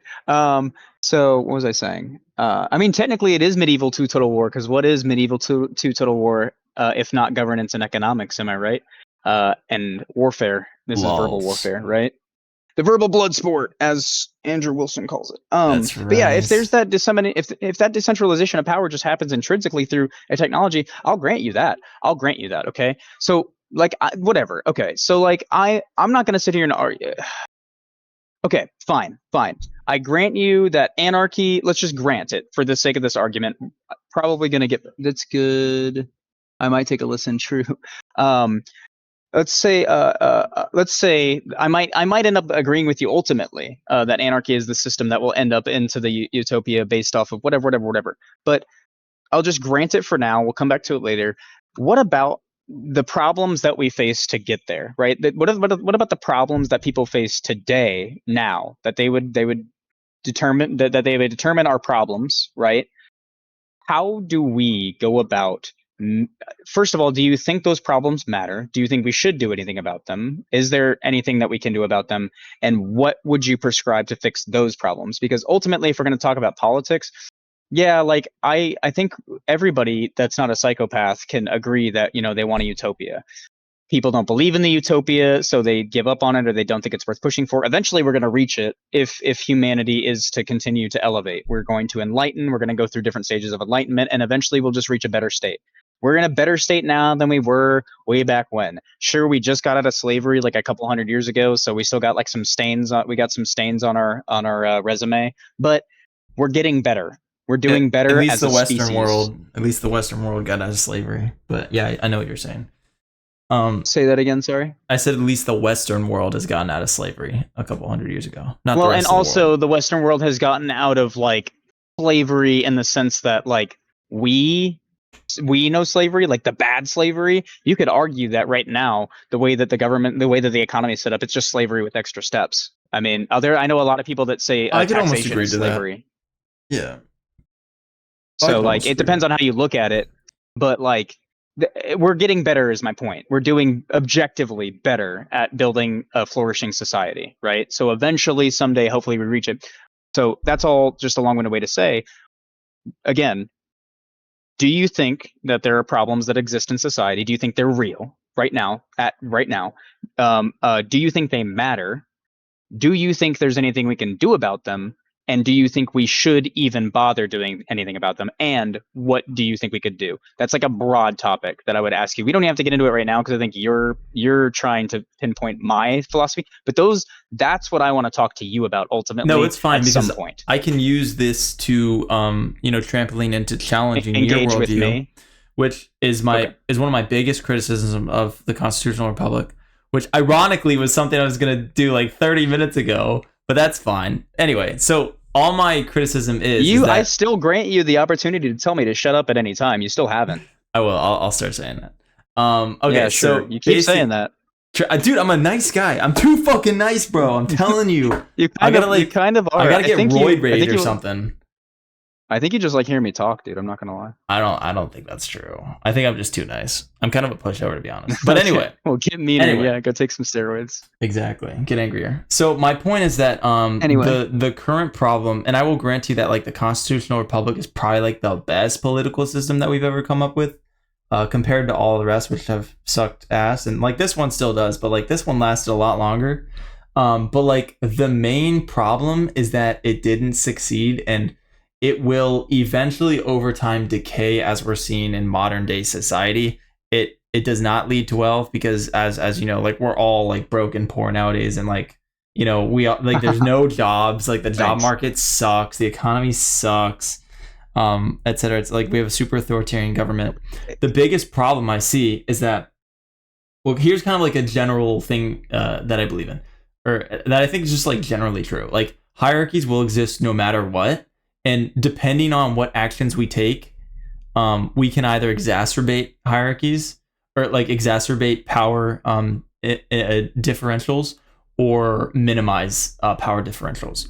And the way I see it What do is you that, mean? well, I'll explain. Like capitalism is the best way to minimize power differentials, meaning closing the wealth gap or closing the power gap. I see capitalism as being the force that does that. So you think that billionaires exist because of government right now? Yeah, I think so. Um, Really? Yeah, and so the reason I think that's true, and you might agree with me, you might not, I don't know. But if you know anything about how like the political system works, like it's essentially just the rich man's game. Like that's what politics is. Politics is the monopolized power, and as So we know, you're saying that if can I predict your viewpoint then? Are you saying that wealth is what like or that the government is what causes people to seek wealth for power and it like toxifies capitalism? yeah, basically.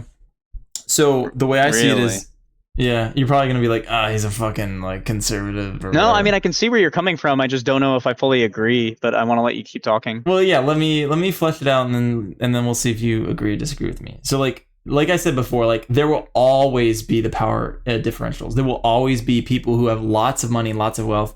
Even like communists that say like we can get rid of it, I just believe it's literally impossible to do. So the way that this would happen is that they either have a monopolized power that they can pursue and control, which I would argue is what happens in today's society, where what we see is who gets elected. Well, the people who get elected as like presidents and politicians, they all are kind of bought and paid for by lobbyists, and lobbyists that are controlled by people with lots of wealth and lots of power.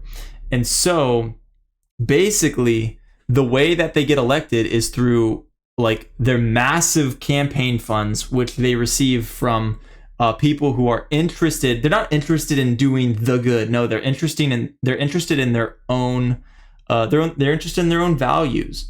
And so their values would be like granting them power. Like if you're like a fucking ice cream company, maybe you want to like you want to slip in some into like some tax bill or something. You want to slip into like saying like you have to, I don't know, like boil all of your ice, like your skim milk or whatever, to like 200 degrees. Like you have to boil all of it, or it's illegal to do that because it's unhealthy, and therefore you can like push away competition. And so the way I see this happening is lots and lots of different interests use money and wealth to push out competition using the government. And this is easily identifiable and seen as through like the tax code. And like there's like hundreds of articles, if not thousands, of like news stories and things about like the most ridiculous laws that only benefit like a single company or something, because they use lobbyists to push their politicians, which they got elected, into like passing something into their bill. Because as we know, the politicians are not the ones who are the most powerful. They, at the end of the day, answer to the people who fund their campaigns. And the only reason that they got into that power in the first place is because they are indebted to the people who fund them. So the people who are really in control of the whole political game are the people with the most money, the media, which is the same as the people with the most money, because the people with the most money own the media, and they own all the biggest companies, the most powerful companies. And so it's kind of like this cycle. Who owns the biggest companies and the most powerful companies? Who? The richest people. Who's they? Okay, The gotcha. richest Keep talking. people. Sorry. Yeah. So like, I thought you were saying the government or like the media. I was confused for a second. Keep no, talking. yeah, no, like I would say like the richest people, and I wouldn't even say I'm not gonna say terms like evil and good because I don't believe in them, but I will say like people who have intent on harming vast swaths of people. Um, a lot of them are. Let me rephrase this. There's a lot of, and just grant my definition of good and bad as what I said before, like harming Yeah. Yeah. lots of people. Yeah. Yeah. There's good rich people and there's bad rich people. The bad rich people do not. Well, they both use the government to achieve their own ends, but the bad rich people definitely have no regard for like hurting lots of people, like in the most like direct sense, like meaning like literally like taxing people, increasing taxes, destroying competition, fucking whatever they're doing, like doing some FBI raid and like Waco or some shit like that. Like there's just like some really malevolent people, some really malevolent rich people. But like you understand my point. There's some that are better and some that are worse. Yeah, I mean, you could say that about Yeah, everybody. but the main point is like how corruptible um a republic is. That's my main point. Okay. I would argue that the same way that a republic is corruptible, a capitalist system could be corruptible. It's all just corruption. I mean, I guess the forms in which that would take place, but you got to understand, like, the reason why we even have the government in the first place is to regulate that corruption. Corruption can happen anywhere. Circumvention of a system, circumvention of what's best for others, like at basically like that selfishness, which is the only thing that corruption is really good for. It's that egoism. It's that egoism in the direction of essentially, you know, doing something for your benefit at the expense of others. That's what that corruption ultimately is to any degree about anything, whether it's like abortion, right? I would argue that, like, let's put it this way. Let's say that we don't agree on abortion right now, right? So not you and me, but like the country, right? So, and I don't know what you believe about abortion. We don't need to get into it. Maybe we will one day, but right now, just use it as an example, okay? We don't agree. But then, Trump gets into office and he starts firing elected officials and then like firing people that are in positions that like they don't really have a reason to be fired from. And then he institutes somebody that is on his side, and then lo and behold, we get Roe v. Wade repealed. You know what I'm saying? Like that's corruption, because whether it's for better or worse, quote unquote, it is somebody that's doing something that they think is good, that they want to do, without regard for the thing that everybody else is it's not that's corruption. That is a level of corruption, like, and that's just an example, a recent example of something that I think is corruption. Maybe I'm wrong, maybe we can talk about it, but like that's an example of corruption. It doesn't have to be, somebody doesn't have to be directly hurt. You don't even have to necessarily take anything from anybody, but like the idea of doing something to circumvent the system for what you believe is your perceive as your benefit is corruption. That corruption can still exist in a capitalist system. It's not innate to a republic. It's just human nature. So like I Now, agree if you with want to argue you. that I if agree you with you hold that on, if hold on. If you want to argue, and I'm sorry, just let me finish. If you want to argue that it'll happen less in a capitalist system, or like it's easier to moderate or whatever, make that argument. But like, I don't understand why you would specifically point at a republic and say corruption happens. It that sounds is like you're saying actually the argument corruption I'm happens making. because of a republic. No. That is the argument I'm making. I agree that corruption exists Okay, cool. everywhere. The difference Okay, is cool. how each system handles the corruption. That's my main point. Okay. So in the Okay. republic sense, Can you corruption. pause for 2 seconds? Uh-huh. Somebody asked about what we're debating about, so I just want to fill them in. We're debating about essentially what the best system would be to create a utopia. That's essentially the topic. Where he's arguing that capitalism and anarchy and anarchical capitalism, the way that he defines it, is the system that will generate the best system. We'll just say the best system. And I'm arguing essentially for a constitutional republic. That's the debate. Okay, continue. You were going to say? Yeah, so the big difference is that how each system handles corruption. So as I kind of demonstrated, like the constitutional republic has ways of sort of dealing with corruption, but it's never going to be the best form of dealing with corruption because even nowadays, like our system is highly corrupted. Like there's so much waste and inefficiency and like even it doesn't matter what side you're on. Everybody can see a great amount of corruption in whatever part of the system they're looking at. Like, I think if you look at anybody, they'll be highly dissatisfied with the system we have nowadays. But in capitalism, the reason that this system is so much better at handling corruption is because it's all decentralized. So, in the example of like a constitutional republic where you hate the leader, like you hate the president, if you know, if 45% of the fucking country hates the president's still in power and you can't do shit. You're basically the servant to that president for like 4 fucking years, no matter what. However, in a capitalistic system, if 45% of the city hates, let's say, I don't know, the let's say the city, the mayor or whatever, the mayor of the city, that thing's fucking like over. Like the city is dead because if 45% of the people decide to stop paying money or leave the city, it's fucked. Like the city is fucked. It's completely destroyed.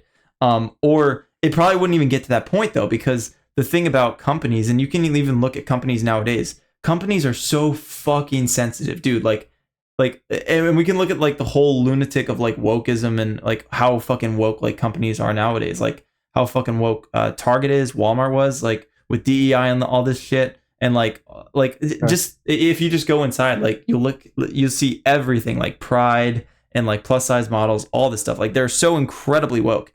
And the reason that they're doing that is because they want to be as fucking nice to literally everyone they can possibly be, because they're so fucking afraid of offending a single person because they know how it affects their profits. And that's the reason that as there's a saying in the industry, like the fucking capitalist industry, like service industry, the customer is always right. And the reason why the customer is always right is because the customer has the money. Now, in a constitutional republic, the government can take the money. But in a capitalist system, the city cannot take the money. The city has to earn the money. And if they take the money, the people just rise up and destroy it, or they just walk away. But like that's like the main difference. Like in the private cities, they serve the people because they have to. They rely on the people, just in the same way that like Target and Walmart and like fast food restaurants and all this shit, they all rely on the people and they rely on pleasing the people. But the government doesn't care about shit. They can do Waco. Who relies on the public? Who? The companies. Okay, like I mean, like, yeah. Are you saying in reference to like they need consumers to They be able need consumers to keep building profit.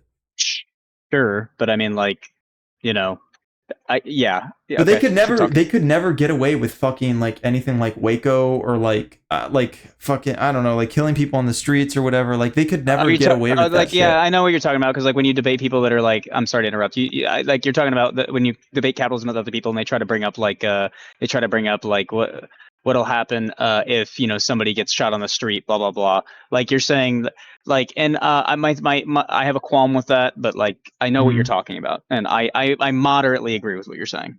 Okay, I'll say one more point and then I'll let you criticize what I'm saying. Yeah, like, dude, there's like many companies that have a right to like even have like armed security guards. Like they can have like armed security guards. Wait, say that again. You broke up. You broke up for a quick second. What was that? So lots of companies can have armed security guards in like their stores or whatever. Like they can have like security guards that have like weapons, like guns and shit like this.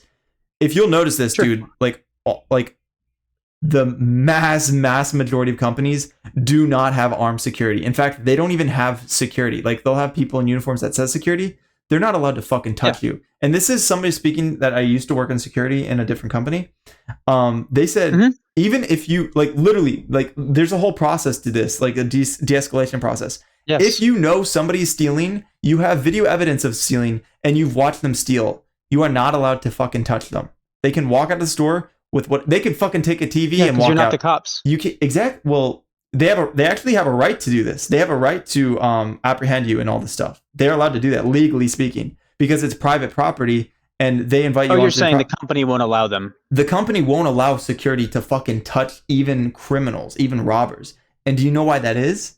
Because they're fucking terrified of liability. News stories, journalism. they're fucking terrified if somebody trips in their stores. They're fucking terrified if somebody gets a bloody nose in their stores. They're fucking terrified of public backlash, dude. And this is what I'm saying. Yeah. It's like capitalistic companies, they So yeah. absolutely do have to they absolutely do have to report to the public, and they're held accountable by the public in ways that a government would never be. It's like the difference is light and day, and that's like the big point I have. Mhm.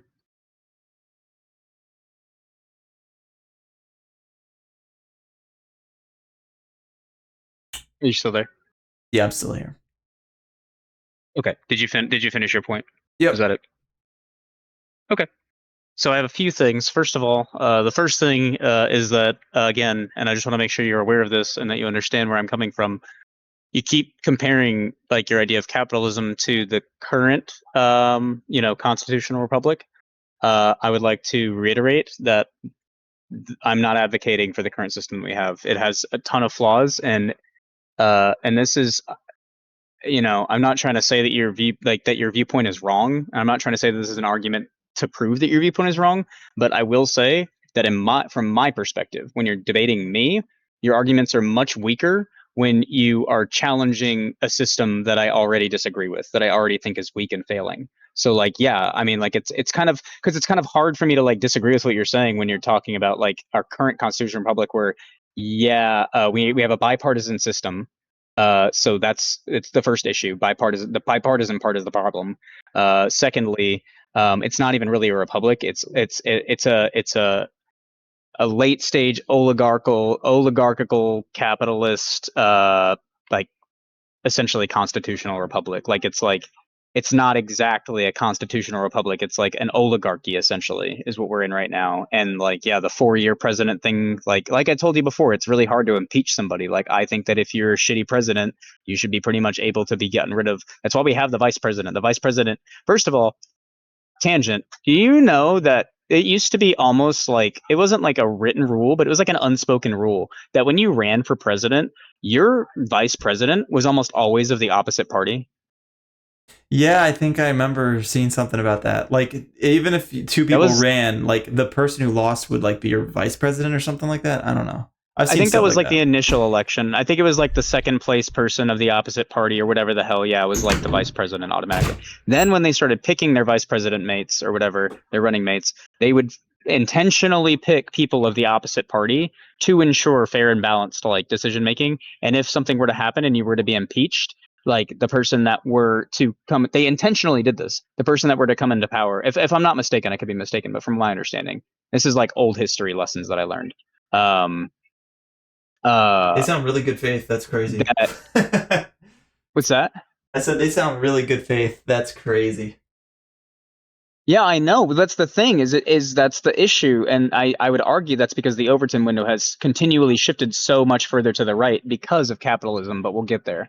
Um, and it's not because of capitalism intrinsically; it's because of the corruption that capitalism would allow. It's the same reason monopolies exist. Now, granted, again, I'll go back to your argument. You did say that part of the reason why you think that capitalism ends up going sour is because of its nature being involved in politics. That maybe it wouldn't be so corrupt if it wasn't for the political power that you can gain through money. I can't necessarily disagree with that because I think it sounds pretty sound. My issue again is that I'm more concerned with likelihoods. I'm more concerned with the hypothetical, because I think that we can both agree that like the best system to get to where we want to be would be a system that doesn't hurt people. But the sad truth and reality is that obviously we both agree that both, no matter what system you choose, there's going to be issues. I'm thinking the best way to deal with those issues, or did you ever do maintenance work? Like, were you ever in maintenance to some degree? Like, did you ever do like construction or anything like that?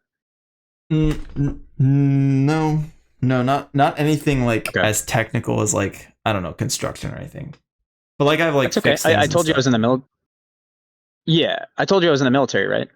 Yeah. Did I tell you what I did? No, what did you do?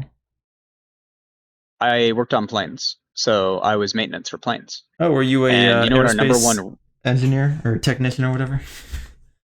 Yeah, technician. Yeah, I mean, like technically, I think electrical engineering was like part of like the classes that I took to get the training, but it was technician. I was an avionics tech. Fuck, I should have So I done worked on like the electrician. radar and the radios and the flight controls, all that shit. But you know what, like our number one rule, like our number one thing was like the thing that they were like, this is the thing that saves us the most money and the What most was it? time. Preventative maintenance. Oh, nice. Any doctor will tell you the same thing about human health. The Yeah, best thing preventative to care. do to cure a disease is to prevent it in the first place. Prevention is better than cure, right? Yeah. And So that's the there's some system nuance you there would too. I would actually advocate for? argue against it, but yeah, I would advocate for any system that which plans for the worst and expects it and has a plan in place. It's the same reason why I advocate for the system that I told you. The only issues that I want to deal with are natural disasters that we plan for, like that we should be planning for the worst, and the worst has yet to come.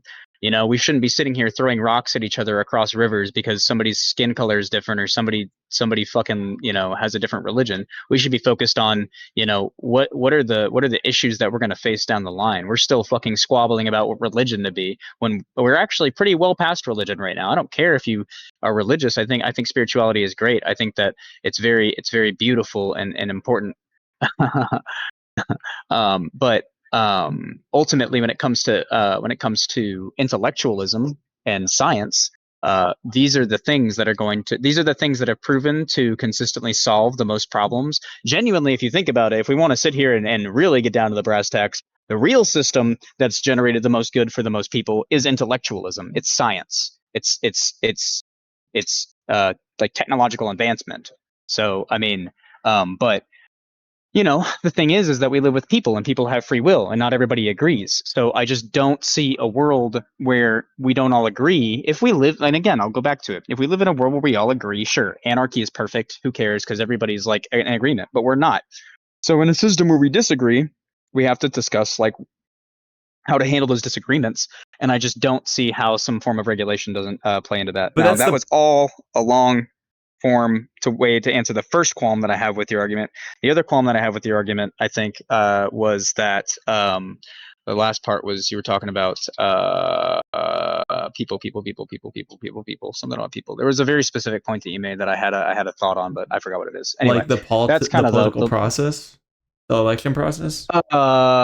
it was like no, that was from when I was talking about like just I was trying to remind you. This whole point has been initially trying to remind you that when we're talking about a constitutional republic, I want you to attack a constitutional republic that I would prescribe, or that I think is realistic now, like more so than the system that you can attack the system we have now all you want. And I'm going to agree with you, but that doesn't mean that I think that we should just convert directly to an anarchy because of it. There's steps that we need to take to get to that utopia, and I don't think one of those steps involves just going straight anarchy.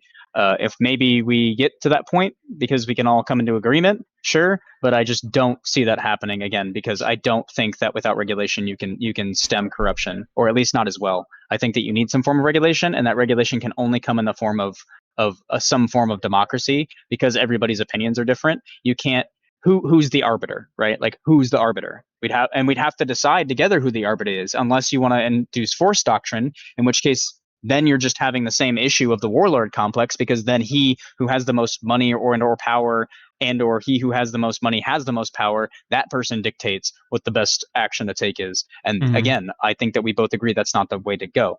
Like, like I Yeah, think I think we need to come to some form of agreement that until everybody can agree to some baseline basis of where to be at, which we obviously can't, you can't say that just anarchy would just work. It works under conditions that we don't have. So you kind of have to have some sort of democratic like process to be able to get to a form where we can all say, you know what, actually, because of all the data that we now have, actually, no, we do all kind of agree, at least on the baseline stuff. We can't even agree if abortion should be legal. We can't even agree if gay marriage should be legal. We can't even agree if people should be able to cut off their dicks or not cut off their dicks and say that they're a woman if they don't have a womb. Like, we can't agree on these things, on these simple foundational things that really don't fucking matter.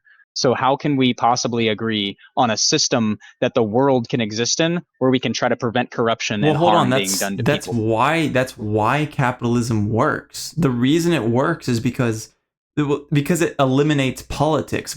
Politics is conflict inducing. That's what we have nowadays. Politics is me and somebody debate about abortion. Like we have to debate about abortion. In capitalism, you don't debate about abortion. You go to a city that's pro-life or you go to a city that's pro-choice. It eliminates politics. That's the whole point of capitalism. It will completely get rid of like all this tribalistic warfare under like everybody's fighting for the supreme golden gun. Everybody's doing that in this current system that we have. But in capitalism, in the hundreds of thousands of private cities, you just go to the place where you think, oh, I want 100% restricted gun control. Let's go there. Or, oh, I want fucking 100% community communism. I'm going to go here. It eliminates politics altogether because you just go to the place you agree with. I mean, yeah, but that's the thing is what happens when you have two places that ultimately disagree with one another. And then what happens when you have to start talking about vying over resources? What if one place has all the silver, but then another place is like, wait, we like silver. You have all the silver. And Then then they you have to get into like negotiate. trading. Yeah. But then we get into leverage. Now we're going to have to get into leverage. So if you want to talk about leverage, we can talk about leverage, but I think it's going to be an uphill battle for you because there's no way that you can convince me that leverage doesn't cause corruption. I'm not saying it doesn't cause corruption. I'm saying it's the least amount of corruption in every other system. Yeah, but I just disagree because like yeah, like you But can go why? like yeah, again okay again like I think that we're kind of skipping steps to utopia. I feel like the for that to for your system to I mean like okay, I guess we kind of have to find some kind of metric for corruption, right? Like we have to have some kind of metric for corruption. And in that case we have to kind of define corruption. Like somebody in the chat said something about when I was talking about the abortion stance that I took earlier, remember where I said that I thought that like the way Trump treated the way the Trump administration, we'll put it that way, treated Mm-hmm. Roe v. Wade was an example of corruption. They responded saying that kind of situation that you're describing sounds more like oppression.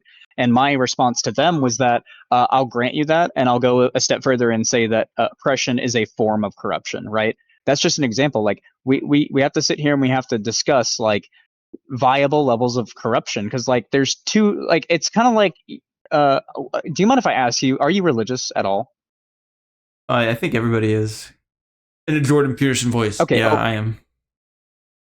yeah. Right. It depends on what you mean by religious. Yeah, exactly. Well, what do you mean by that? Beautiful. Um. Really. What was I You gotta clean your room. Yeah, your God, I'm just frog having voice Jordan sucks. Peterson flashbacks. But yeah, anyway, yeah. So what was your point about me being religious? Um. Oh. Like so. Uh. Jordan I Peterson guess it doesn't possessed matter you. how religious you are, but if you're familiar with Christian, Christian like I'm a Scientologist myself. Yeah, same dude. Very nice. Um, Good choice. depending on like how familiar you are with Christian like rhetoric, we'll say Christian rhetoric because I don't really know if this is like a doctrine and like actual traditionalist Christian, like if you could take this all the way back to like biblical era. But there's the concept that no two sins like there's no sin that's greater than another sin. All sin is sin. Mm-hmm. So Yeah, like I mean, is I that don't what know we're if prescribing for that's corruption? I don't know if that's true or not. No, that's not I what I mean, mean first by of all, I corruption. don't agree with that. Right. So in that case, that's just like me making a point. We got to find some way to calculate acceptabilities or like there's got to be like a metric of some sort. And Mm-hmm. the thing is like I mean like we can sit here and argue in circles all day, but I just you're saying that like somebody could just go somewhere else, but again like okay, it goes back to this like okay, what if I'm a person that lives somewhere and I live in this I live in city A or country A or state A, whatever the hell you want to call in your system, right? I live in the first place, we'll call it example A, Mm-hmm. but I really like what's going on in example B over there and I want to go over there, but Yeah. now they won't let me in because I don't meet their requirements. Now what? I'm just shit out of Then luck. yeah. Okay, then who says that that's fair? Who says that it's fair that they have those standards? What if those standards are that my skin is black? Who gives a fuck, bro? because they control their property. That's why you're not But getting inside. then I'm not free. Then I'm not free to go there. You said that like to solve the problem that like No, no, if you're no. having issue or whatever, like you just go, but you can't go wherever. You can't go Yeah. wherever because now So there's have you ever heard there's of not it's not positive and free. negative? Have you ever heard of positive and negative rights? I mean, I feel like I've heard that term before, but no. We'll say no. So like communists will often let's see, not identify with, You, you advocate calling me a for, red? yeah, exactly, socialist. Yeah, so communists will often advocate for positive rights, and libertarians will often advocate for negative rights. And it's hilarious because it makes us sound bad. But the difference is that positive rights are basically things that they're rights that are given to you, or they're things that are given to you, and negative rights are things that cannot be taken away from you. Okay, so for example, a negative right would be you can't murder him because he has a right to life. That is a negative life. Sorry, that's a negative right. A negative right is you are owed your labor. You are owed your money. You are owed your life. That's a negative right. You can't take this thing away from me. That's a negative right. A positive right would be something like he has a right to health care. Remain Um, silent. yeah, he has a right to remain silent. Exactly. He has a right to housing. Basically things that Okay, are given to you. pause. Go back. These are not comparable things. Please find positive rights that are comparable to the negative rights that you posited because it's not tracking with me. I need better Um, comparisons. Because the yeah, right to housing is not the same as the right to life. yeah, I know. That's why. So negative right is something that cannot be taken away from you. A positive right is something that is given to you. Okay, but your life can be taken away from you. This is within the legal parameters. Okay, so where's the line drawn? Because technically you could just make a law saying that your house can't be taken away from you, and then it would be a negative right. I See agree what I'm with saying? you. Like there's a line drawn. So So I the don't line, understand. the line is So this. The line is essentially the NAP. You know the NAP, I'm sorry, the what? non-aggression principle. The non-aggression principle. I assume. Go ahead and define it for me. It's just like all action is voluntary. You're allowed to do whatever you want until you aggress against somebody, and when you aggress against somebody, they're allowed a right. They are allowed to defend How themselves do you from you. define aggress? So aggression would be anything that it's kind of a broad definition. Ambiguous. It's kind of ambiguous. The easier ones would be like a threat of force, or actual force, or like Okay. some type of like unreasonable like harassment. That Where those would be where things are of you going with aggression. this? So yeah, so the difference would be negative rights are essentially just the non-aggression principle. It's essentially saying everything is voluntary, and if somebody starts to be involuntary, then you can be involuntary back. Question. What? What if you post up and you build your house on like a field and there's a gold mine and then that's your gold mine and then somebody comes along and starts mining in that gold mine and you say, "Hey, stop." And they go, "No." And they just keep mining. It's your gold mine, right? By property and like everybody says it's your gold mine, but they're not aggressing you. They're just taking your gold.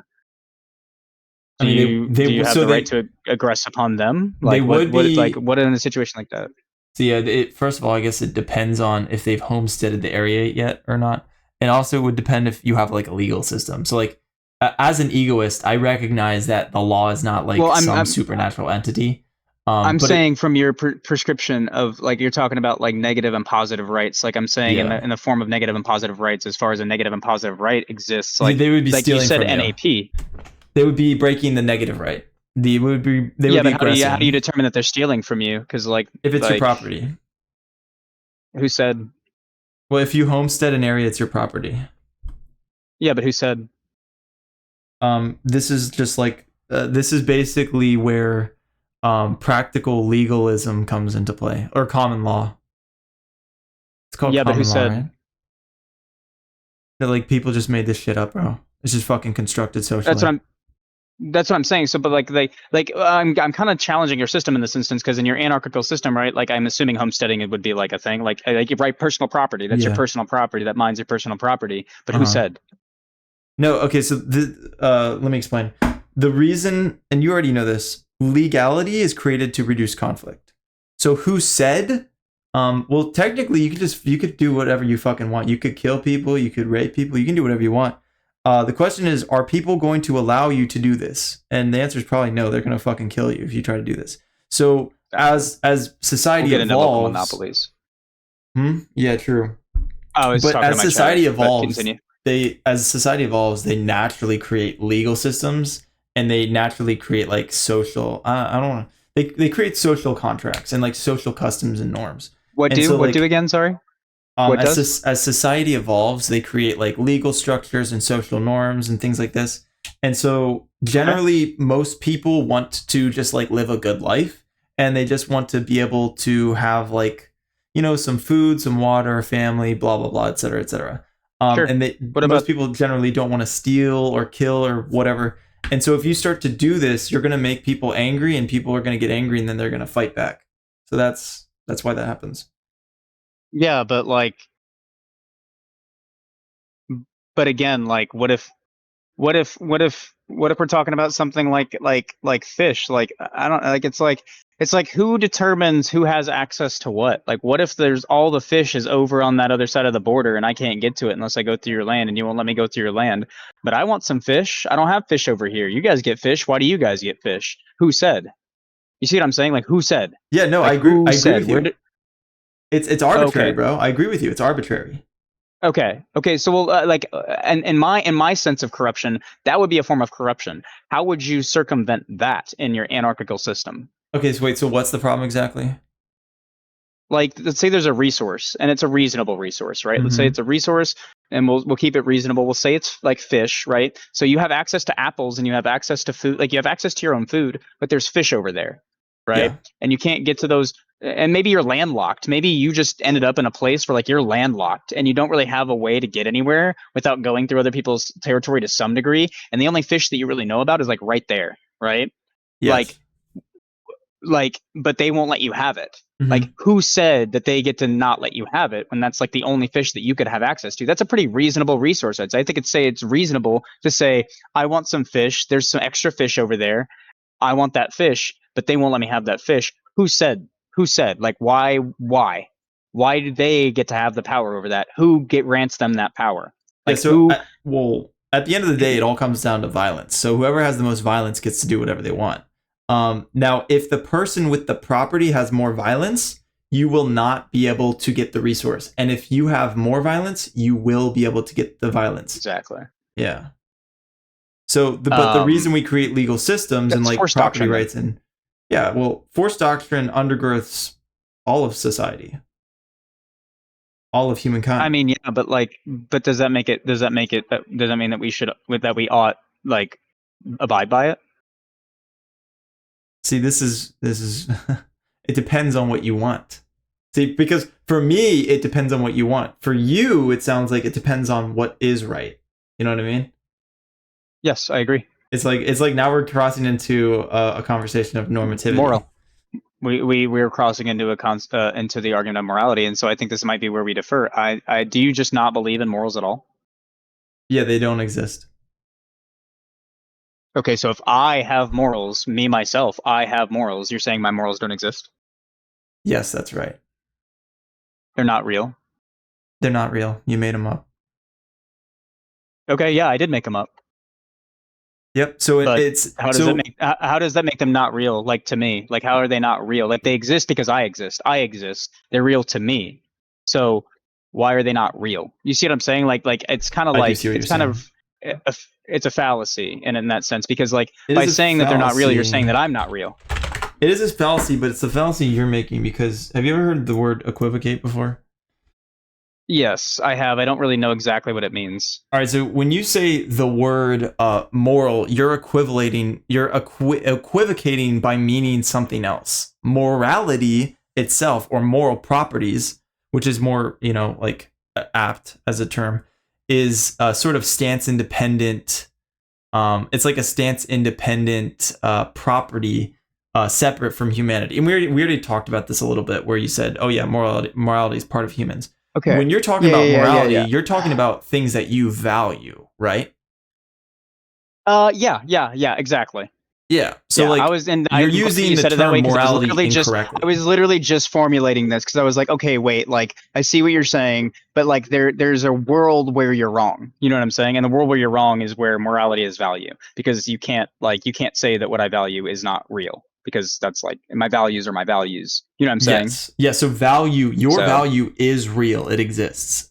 But morals, when you're talking about morals, you're talking about something else that's not value. it's kind, yeah.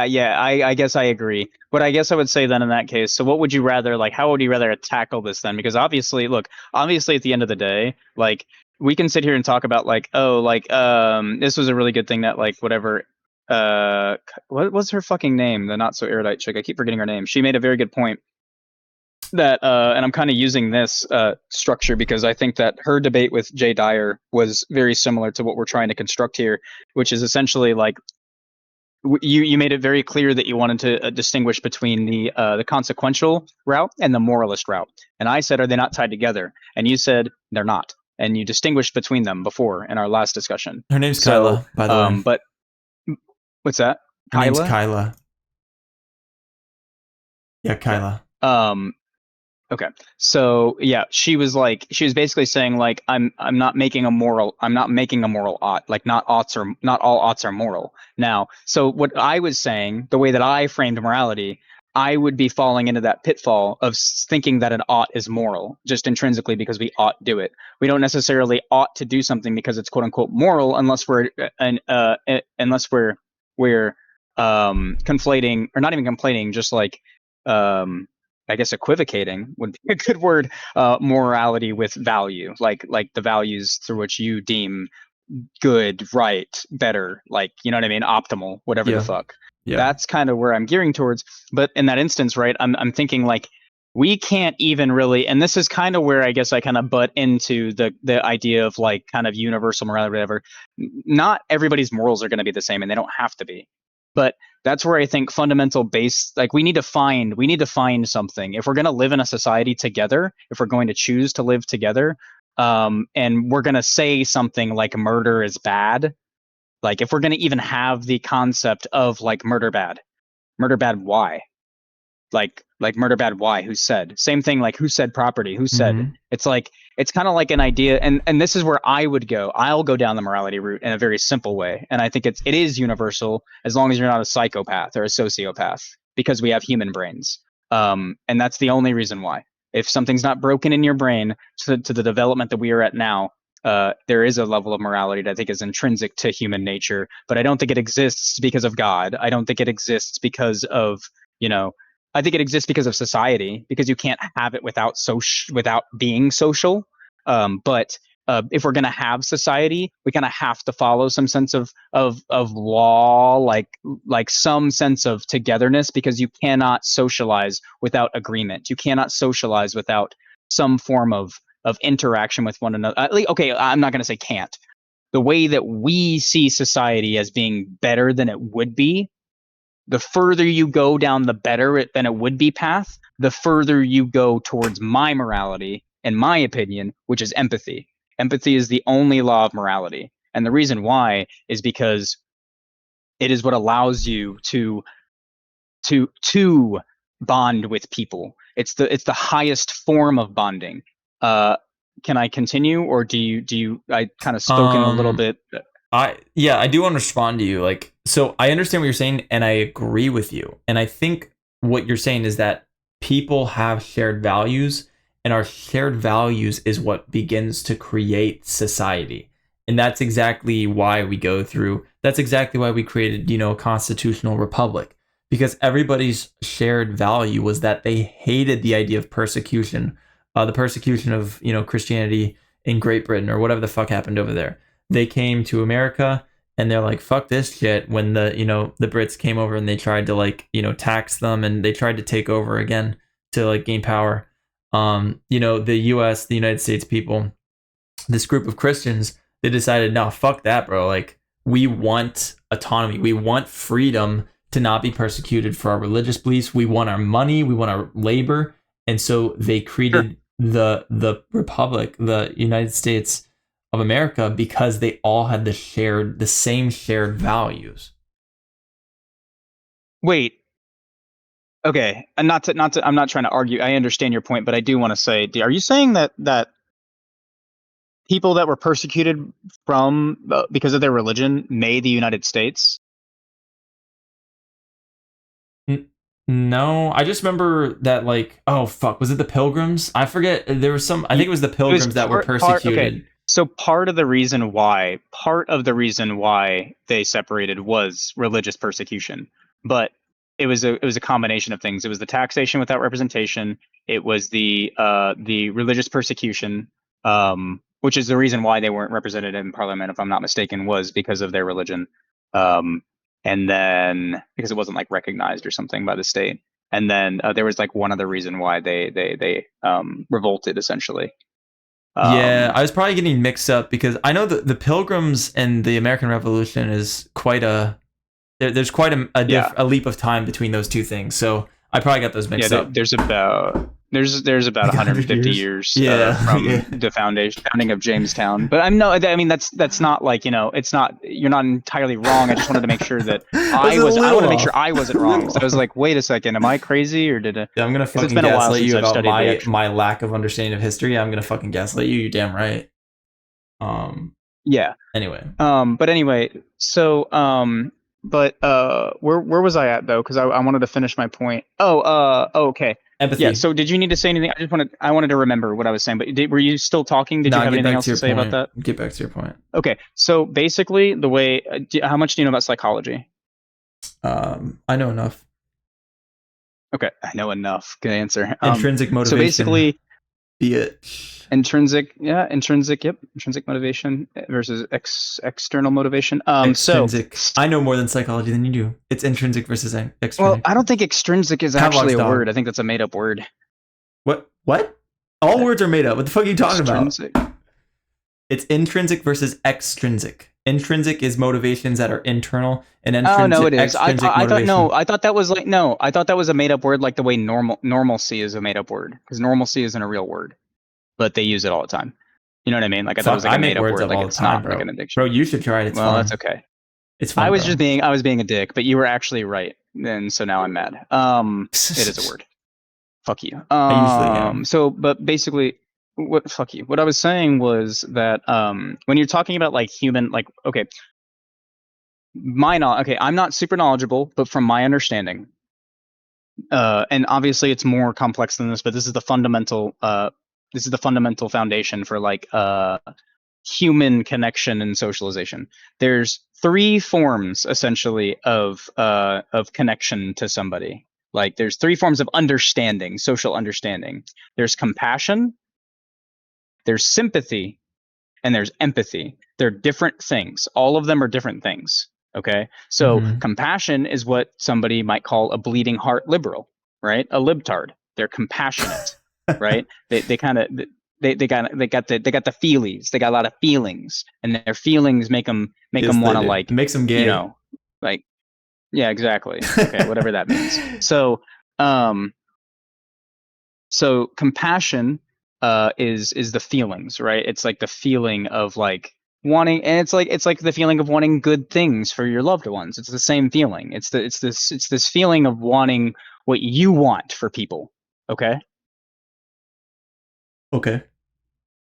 Sympathy is feeling what you would feel if you put yourself in somebody else's position. Now that's empathy. Okay. No, wrong. Empathy is putting yourself in Sympathy, their shoes. listen, no, listen. Trust me, just listen for a second. Okay. Sympathy is feeling what you would feel, you yourself, you, Mr. Kai. Sympathy is feeling what you would feel if you put yourself in my shoes. That's sympathy. Empathy is understanding what I am feeling in my shoes. Like it's putting yourself in literally somebody else's mindset. It is another level. It's a different level. I would just say that's So that's the thing. impossible. Is nope. It's not impossible if you understand somebody, if you truly understand somebody. That's why it's so difficult. That's why people conflate it with sympathy. People call sympathy empathy all the time. They refer to empathy when they really mean sympathy, but empathy is confoundingly difficult to achieve because it requires such a deep connection to somebody that you basically like. It's like that twin mindset, like where you can literally know what they're thinking. Okay, that's empathy, and it is. And you're right. It is essentially impossible to perfectly know, but it's just like utopia. The closer you get to it, the better. Okay, Okay.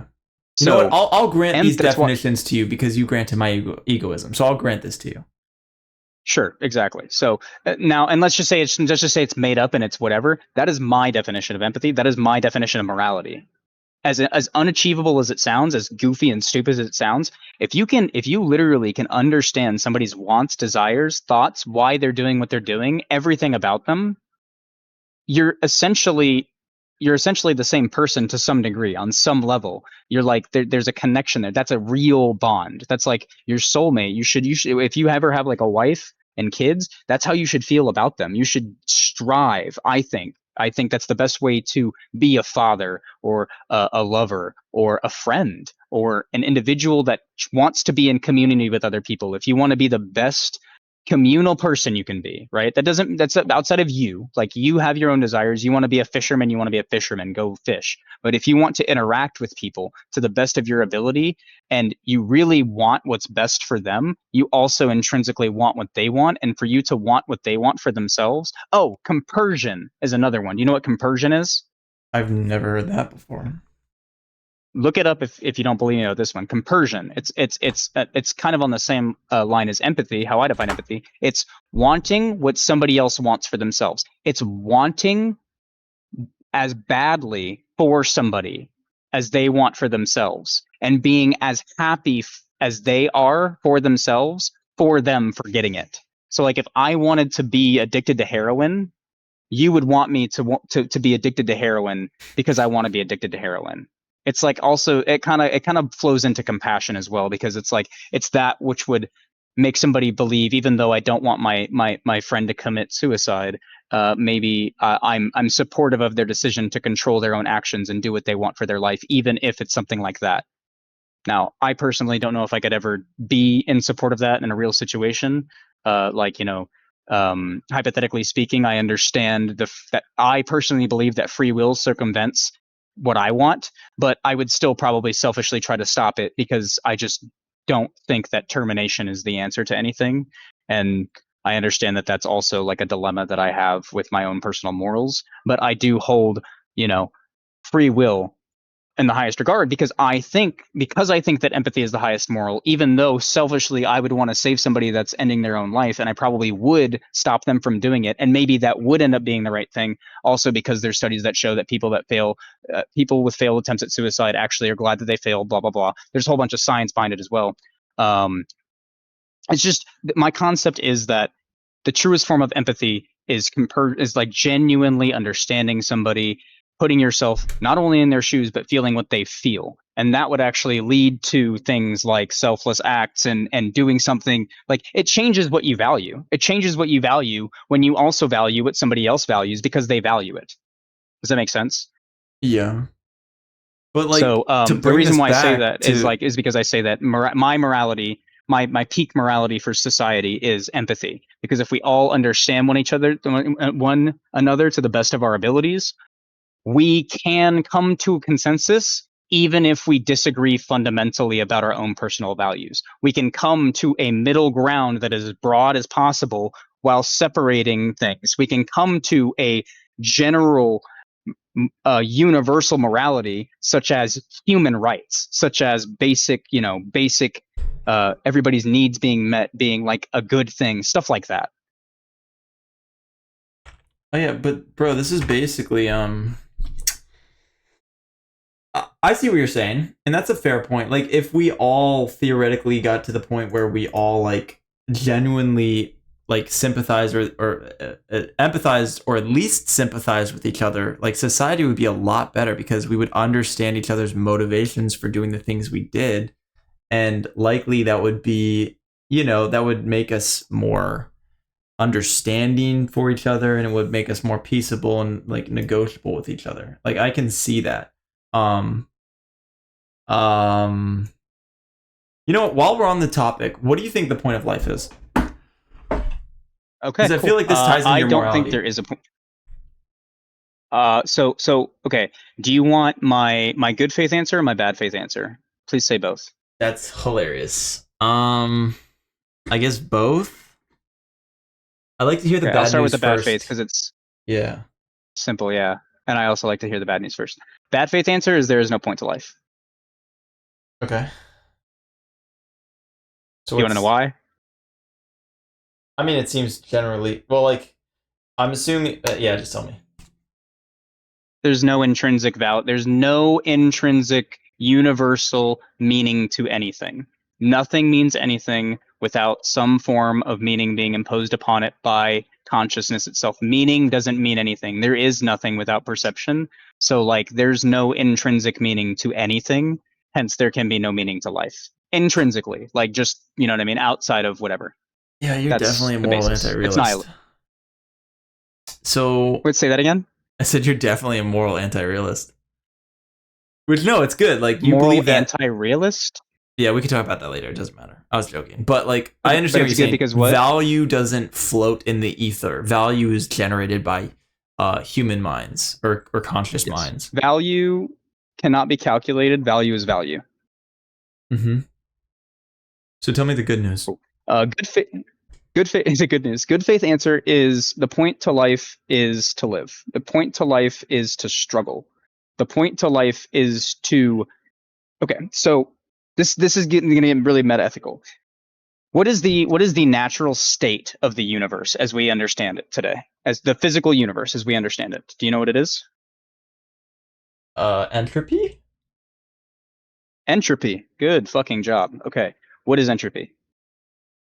Entropy is just the idea that thing or not necessarily things because mass comes together because of gravity or whatever the fuck. Well, it's just the idea that things within a closed, I think it's a closed system, tend to. I'm butchering the words, but like No, no, they you're doing tend to good. come apart. You know, they Yes. tend to disassemble Towards what? Towards what? to like chaos. There's a word. Sure, but towards what end? The end. What's the end of entropy? Oh, It's a like word. equilibrium. Equilibrium. Cool. What does I'm so perfect fucking smart. equilibrium look like? Communism. Yeah, just Oh, well, I mean, if you want to talk about social, I mean, I guess so, sort of. No, no, I'm equilibrium. kidding. It's all E- completely equal. Everything's like I don't know, like matter's Everything all equally distributed stops. everywhere. Everything is equidistant to one another. Every single thing that exists, we're not going to talk about atoms because now we're talking about like matter that we don't even understand. Okay, antimatter. Everything, Oh, there's no everything is motion. even. Exactly. There's nothing. It's equilibrium. Interesting. Life is the antithesis of equilibrium. Life is the antithesis of entropy. Our mere existence is our body fighting to avoid entropy. And eventually, we die. We decompose. Our cells stop being able to fight that entropy. The entropic forces around us are what kill us, along with the weird gene that makes oxygen kill us over time or something like that. Entropy and life are antithetical to one another. So the point to life inherently, if there is one, is to avoid entropy. It is to continue to live. And to live is to struggle against that entropy. So if we want to get metaethical about it and we want to introduce consciousness and human interaction, struggle. Like the struggle that we feel in our brains, in our consciousness, the struggle that we choose to recognize. And that's why like I love the idea of Sisyphus. I love the idea of like choosing your own struggle, which is another reason why I agree with freedom. I think that we should all elect to be able to choose our own struggle. Perhaps it should be prescribed towards a greater good. But I should be able to have the choice if I'm capable to be a firefighter. Even if maybe I'd be a better artist, but I really want to be a firefighter. Even if I'd be a better artist than a firefighter objectively, if I can meet the requirements to be a firefighter, I can be a firefighter because I'm choosing that struggle. Like struggle is the point of human life as we know it, in my opinion. Um, and I think the greatest struggle that we face today is the struggle to unify, and look past each other's differences, and really genuinely love and empathize with one another regardless. And this is the hottest take I will ever make, is if I've fought over this like my entire life. If I had to go back in time and I had a gun in my hand and I could shoot Hitler, I probably like I 99.99% would just fucking nail him in the fucking dome. You know what I mean?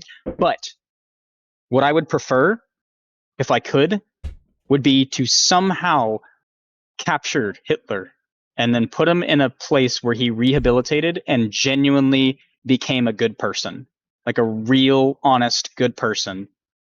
And like we all were able to somehow forgive him. Obviously, that's not practical. Obviously, that's not real. And that's the hottest take you're ever going to hear somebody say, is that they wish they could forgive Hitler. But genuinely, I think that the best form of society is a form of society where we have the ability to do the superpower, which is to delete evil, or what we perceive as evil, I suppose, which essentially is just antisocial behavior to its extreme, is what I think. Evil's not real, but the concept of evil, if there is one, is like antisocial behavior to the extreme, i.e., like murder in cold blood, the Holocaust, slavery, like stuff like that. Not seeing people as human beings, not empathizing with people. The opposite of empathy is what I would deem evil, or immoral. I think that the perfect society is one where we can delete that from people, or where we have like some kind of, you know what I mean. So that's the point to life. I think is struggle, and I think that struggle at its ultimate core, when it's tied into society, is the struggle to be able to connect with humans to the nth degree. That's what I think the point to life is. That's a good And fucking yes, answer. I also saw your fucking point to life video, and no, this is not because I saw that. I was pissed off when I saw your video because I'm like, fuck, damn it, we kind of agree a little bit. Oh Anyway, yeah, I made the point before you did, but like you also you understand my point. You understand what I believe the point of life is. Then yeah, I do. Yeah, I didn't want to watch it, but I couldn't not watch it because that's the question you'd asked me, and I'm like, man, I gotta know what this guy's fucking answer is. I gotta know what he thinks, and I think your answer was pretty good too. I think I not like I don't. I think your answer is a little bit more like personal and individual than mine is. But I don't find that to be like wrong in any way. I think that it's a little bit more hedonistic in my opinion, actually. Funnily enough. I like the sound of that. I am an egoist, but So that's my yeah, answer. that's a good answer. My chat says scientific answer: the point to life is to replicate and transfer genetic information in an expanding Oh, pattern of shut the information. fuck up, nerd in the chat. Fucking nerd in the chat. Bro. This is philosophy. We don't care. Like, everybody knows that. Nobody wants to hear. Yeah, philosophy and science don't mix, nerd. Get Yeah, out of here. nerd. Go back Yeah, to science dumb class. nerd. Send in more Mix super some chats, nerd. chemicals. Go mix some chemicals. Yeah. Yeah. Yeah, but like that's probably why we agree on a bunch of things, because if we have the same fundamental value, which is like human connection, then that's going to lead a lot of our political beliefs and philosophical beliefs. And that's probably we have a lot in common. So I think that's cool. Yes. I do think there's some things that I disagree with you on, and I think I could also change your mind on. But that's more kind of fun stuff. I'm not so like I'm also this doesn't necessarily like I'm not gonna sit here and say like that your race is gonna matter or anything like that, but like I half of my family is black. I'm not black, I'm white, but my stepmother is black, and her entire side of the family is black. I grew up around the black community. So I'm like by proxy part of the black community in that sense. You have the black card. I mean, like, to the degree to which a black card exists, I think I have the biggest claim to one. You know, outside of actually He has the having N-word lived in pass. like inner city neighborhoods. Now that being said, there is no black card, and I am not invited to the cookout. But if Damn. anybody were going to be invited to the cookout, it's me, because You I don't am get any invited to a watermelon? lot of cookouts. But no, there is no way to be black as a white person. Just period. There just is not. I can understand the experience more than a lot of people can because I've seen it firsthand. But I will never ever be black, and I understand that. Now that being said, you know, like where was I going with this? I was going to say something about God, where was I? There was a fucking point to this, and it was going to be something Are we still talking to about bake morality? into. No, it was. I was going to say it was like so. There's some points that you. What I said before was there were Human some things that you connection? said that I disagree with. I think I can teach you, Oh yeah. but that's more for fun. And then, for example, and I literally said, for example, there was And going to then be a you reason why I said you this, told me, and then well, I you kind of brought made a up that joke. half of your family was black and you were raised around black people. Oh yeah. So like there's things that I see go on in the world that like I understand a perspective that I don't think a lot of people are capable of understanding because if they did, they wouldn't say the things that they said.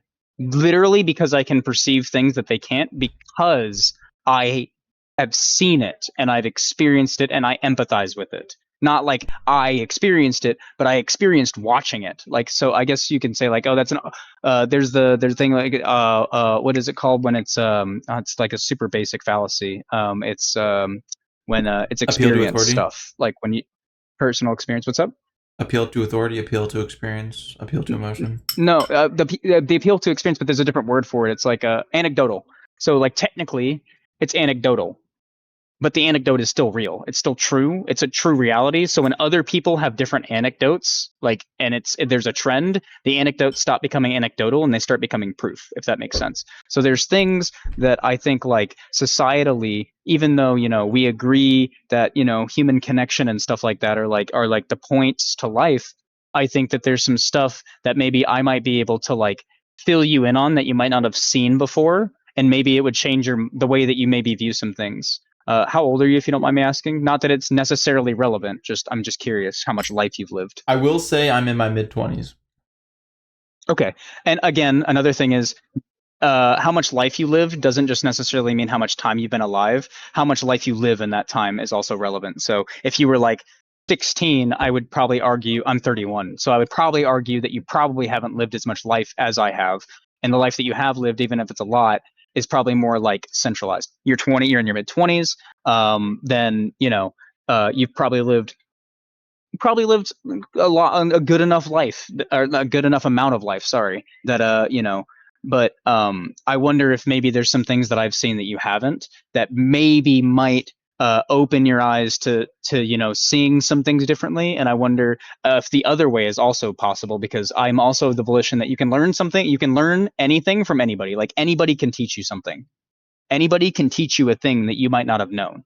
I think that the best way to go about life is to go about believing that anybody can and will teach you something, that you can learn something from everybody. I try to learn something from everybody that I interact with. Um, and that's just to say, I guess that's just a preface for like any future discussions that we might have, because I just, I don't know. I, Yeah, I I've agree with seen you. some stuff that you know that I think I kind of more assume some of your beliefs and stances based on the way that you've reacted to certain things. That doesn't mean that you necessarily believe it, and I'm not going to announce that you do or like state that as fact. But I just I see where you come from, and I've been in similar places where I think you've come from before.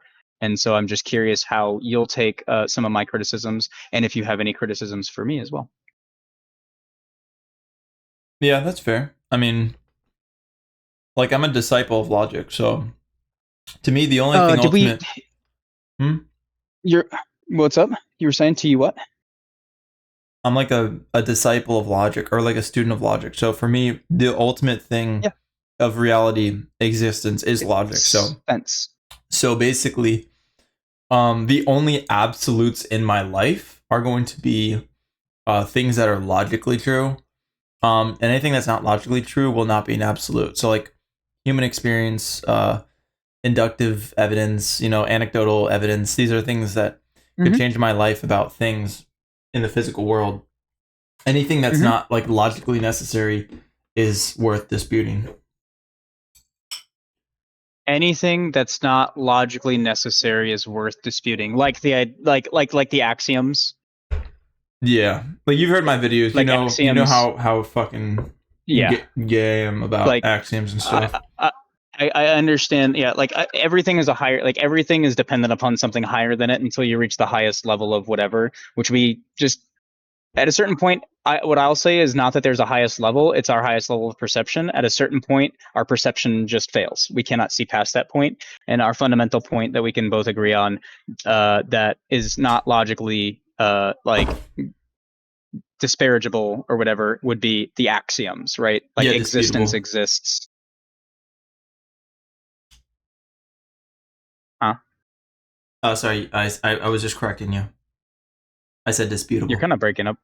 Oh yeah, disputable. You're Yeah, kind give of me one breaking up a second. little My bit. headphones are like dying, so Yeah. If I you have to. do, you need to. Do we need to be done, or do you need to grab another headset, or I need what? to put in new headphones. Okay. Give me a Well, why don't sec. you do that? Why don't we take like a 5 minute bathroom break because I got a turd real quick and I want to get a drink. Yeah, that works. All right. I'll be back in 5 or 10 maybe. Okay. Welcome back. Thank you. I have my blueberries. I'm ready to go. Hell yeah, dude. I got my coffee. I'm still nicotineless, so that's a travesty, but it's probably for the best. Coffee this late? Are you crazy? Uh, is that a real question or? No, it was rhetorical. I already know you're crazy. Yep. Apparently, you know I'm autistic too, even though I don't.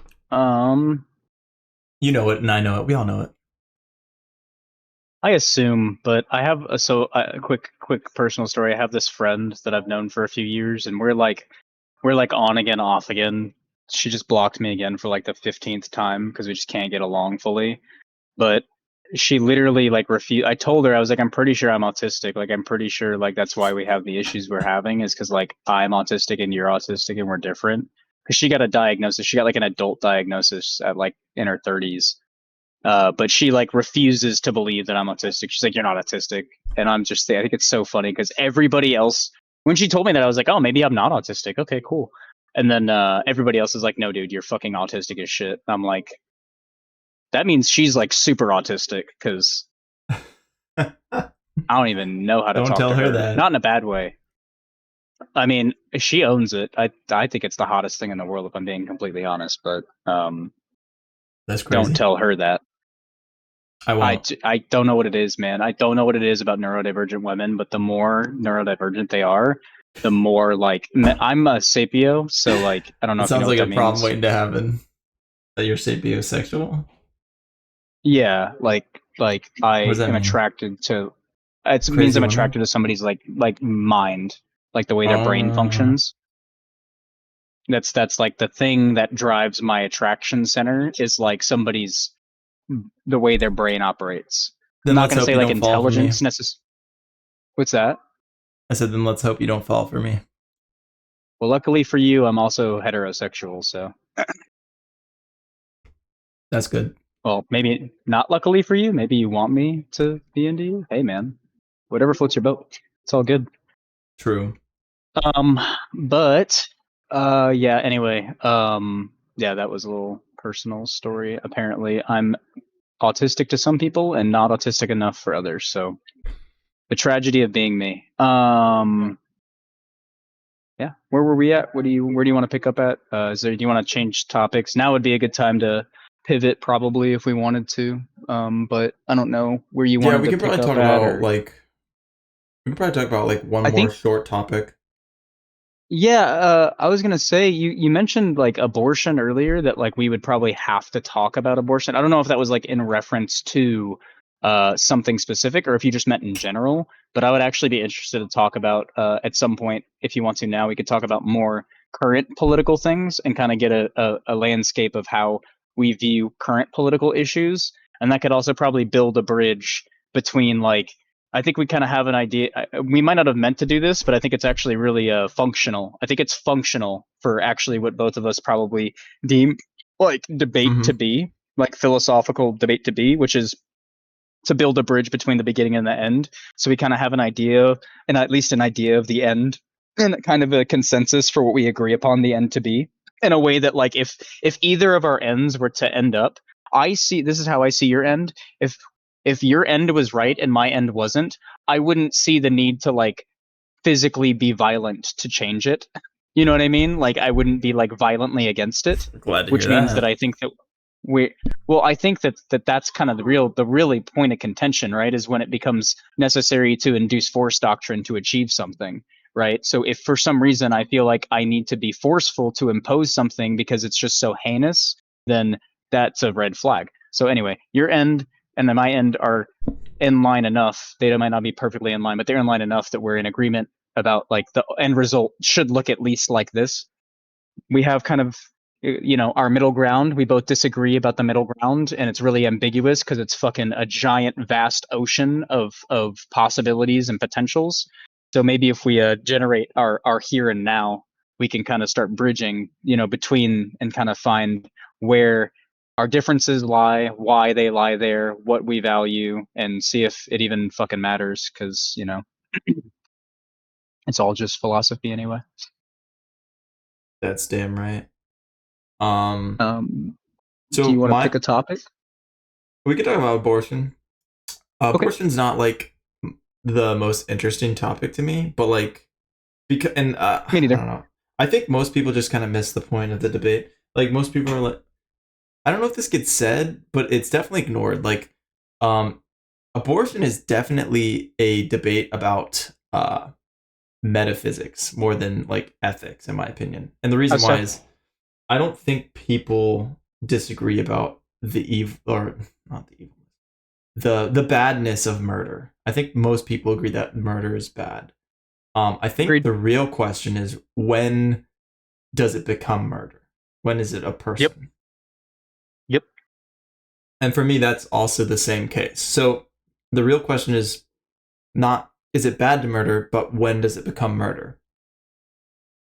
And the reason that I And think, also and also which instances does it become acceptable murder as well, right? Like yeah, that too. because if we want to talk about like self-defense, like if we want to define murder as the killing of another person, well, self-defense I think would justify it in some cases. When does Yeah. it become justified? When to be justify is a good word. When does it become justified?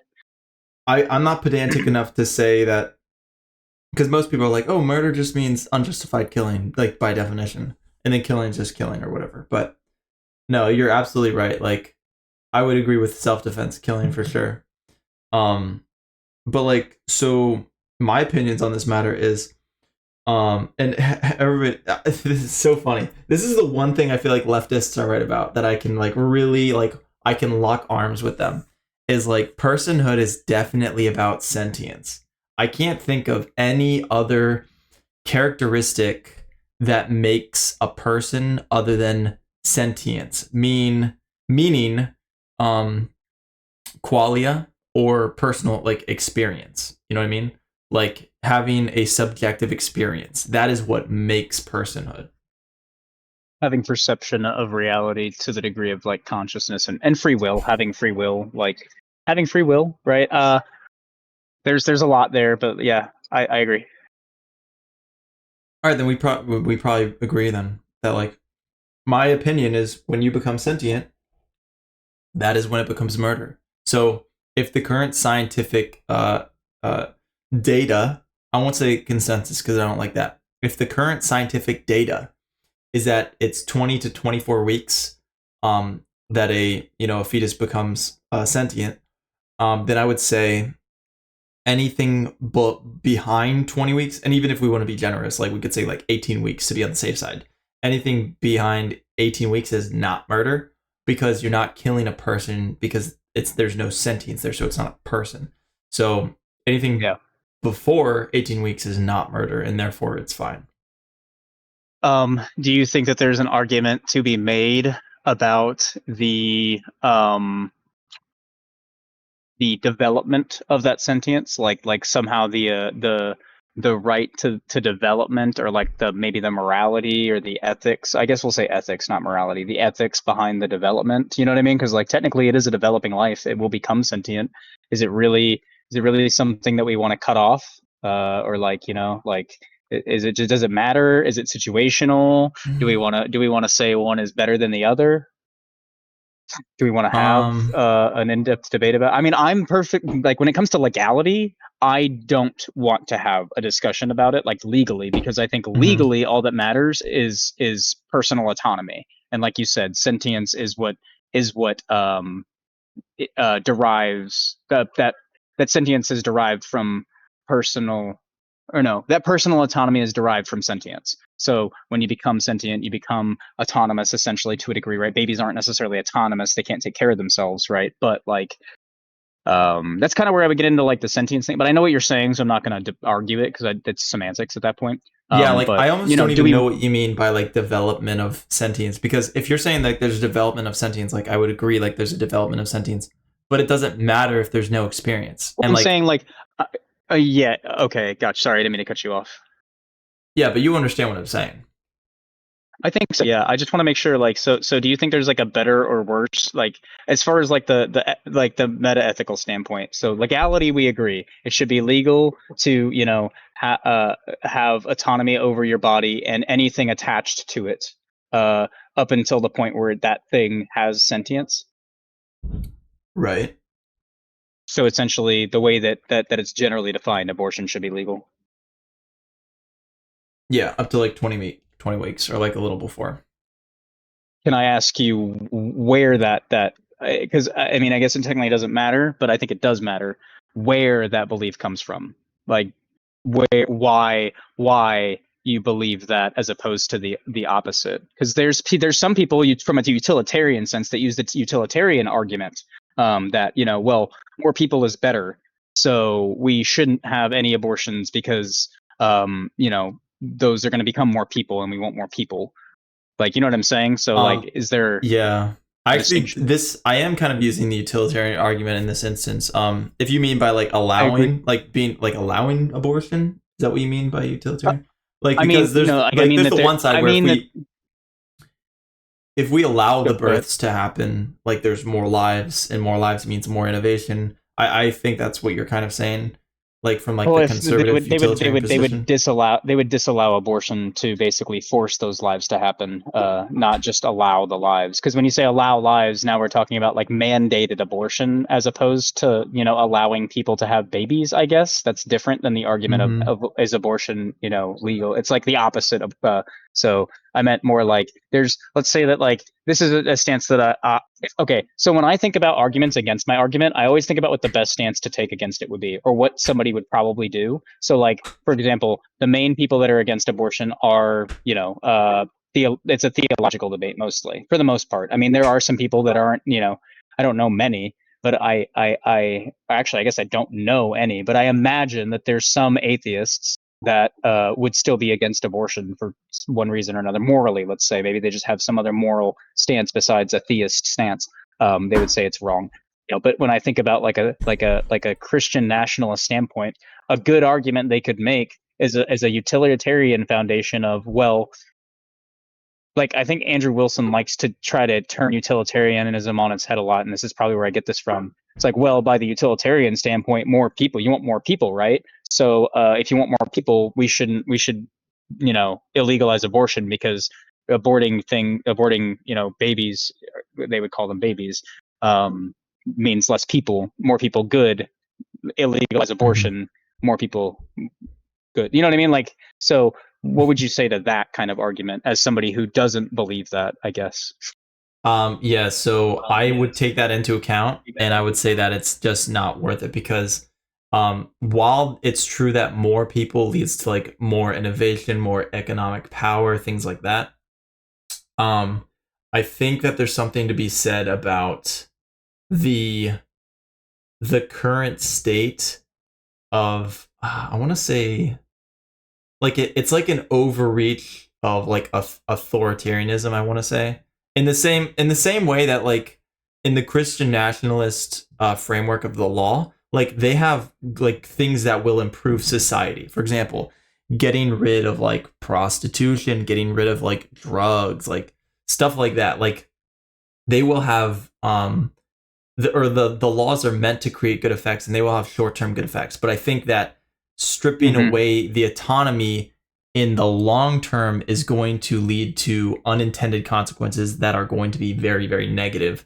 And one of kind them, of generating a low trust society kind of yeah, thing.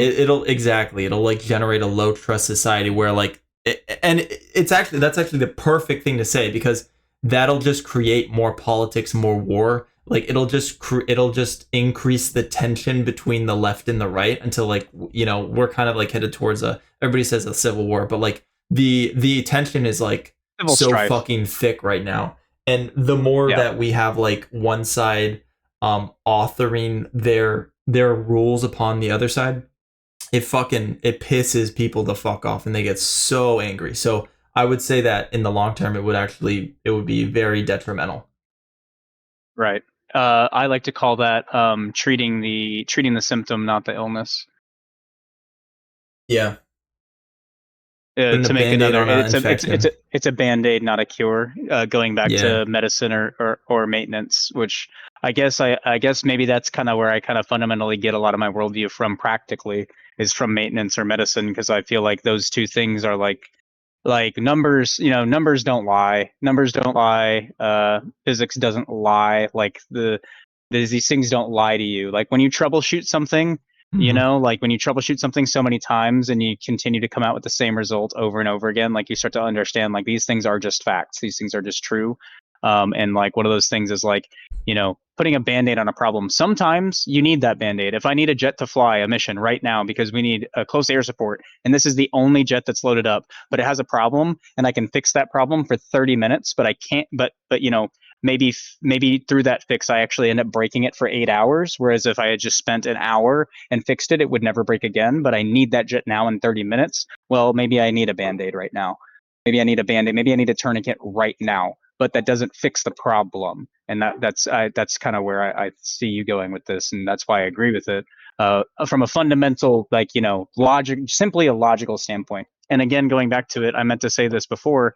I think that all arguments when it comes to social interactions and I guess social bartering and social agreements should always come from a foundation of logic, uh, like before anything else. Before anything else, it should come down to a question of logic. Before anything else, you need to know what the logical thing to do is, and then you can make a decision about whether or not that logical thing, why it's logical, whether because obviously there's contentions between logical things. So how you gauge, you know, what decision would be better or not is intrinsic upon, like, you know, how many different variables and criteria, you know, that like this is what governments are supposed to do. This is what legislators are supposed to do. They're supposed to sit down and they're supposed to talk about these things. They're supposed to discuss these things. What do we think? Do we think, like, why do we think? And so that's why I think when you get to, that's why I think Christian nationalism, that's why did you see Andrew Wilson's debate with there's this guy called I think it's Planet Peterson is the guy's YouTube channel. Do you know who that is? Yeah. Dude, I saw like 20 minutes and I totally forgot. They were being so dude, Passive aggressive, bro.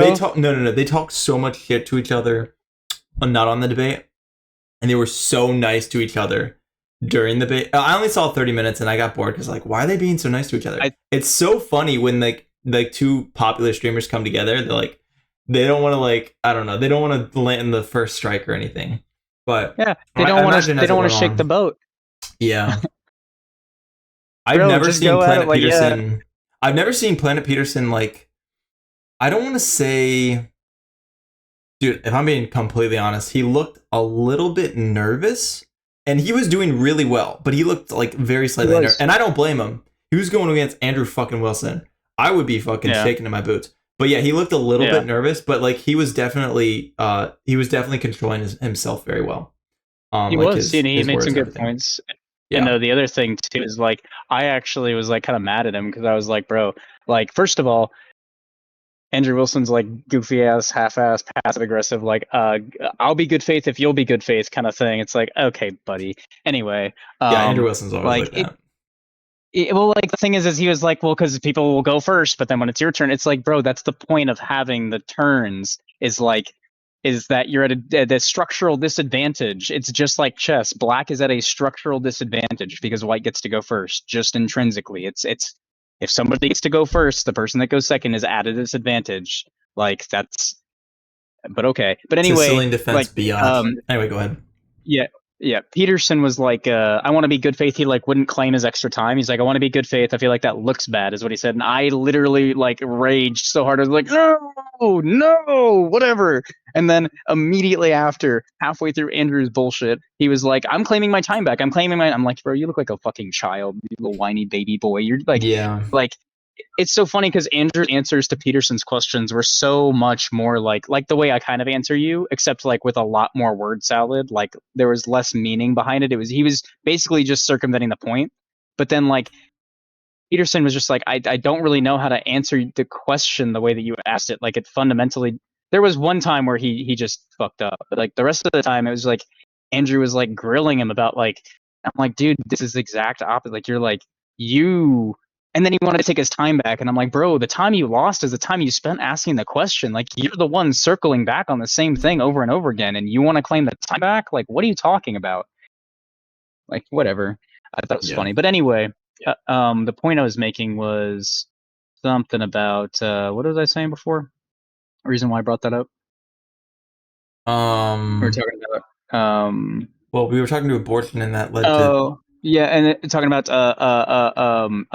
high trust society, the best thing to do to what legislators should do. To, what legislators are supposed to do is they're supposed to discuss these things about whatever, and then oh yeah I was talking about Christian nationalism, and I was going to bring up this. I agree with Peterson's stance that Christianity itself should not be implemented in politics.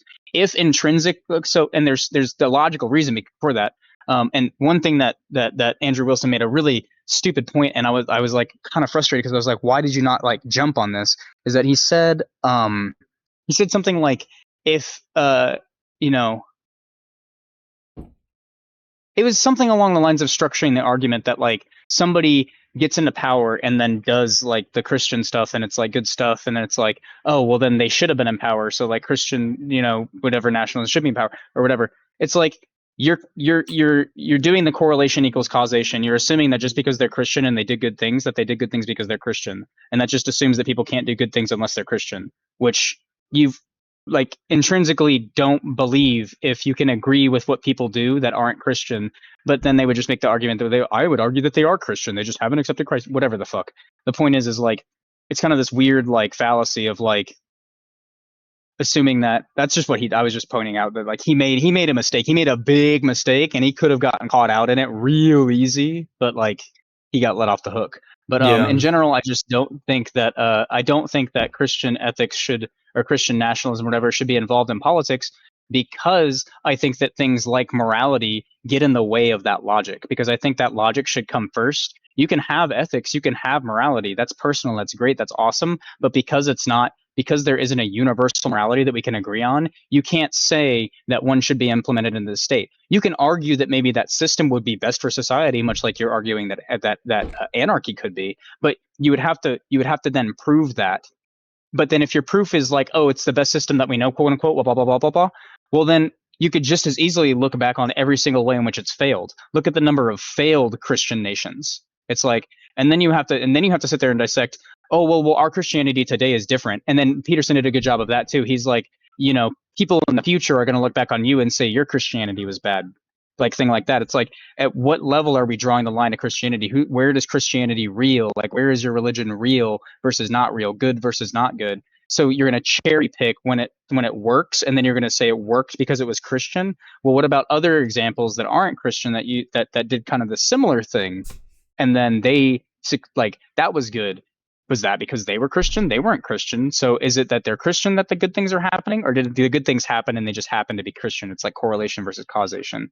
I just don't think that Yeah. I don't think that we should implement like religious ethics into government. So I think it's been proven that they're not universal logically. I think it's not only unable to be proven, it's actually been disproven. I think it's been proven the opposite. I think that we've proven that religious ethics tend to cause bad things to happen on average, as opposed to the alternate. Well, I it got to make really sure that I depends what have. you're. It depends on what you're picking out of the Bible because a lot of the things that the Bible said are really, really good things, and some of them are kind of like the basis for the Constitution.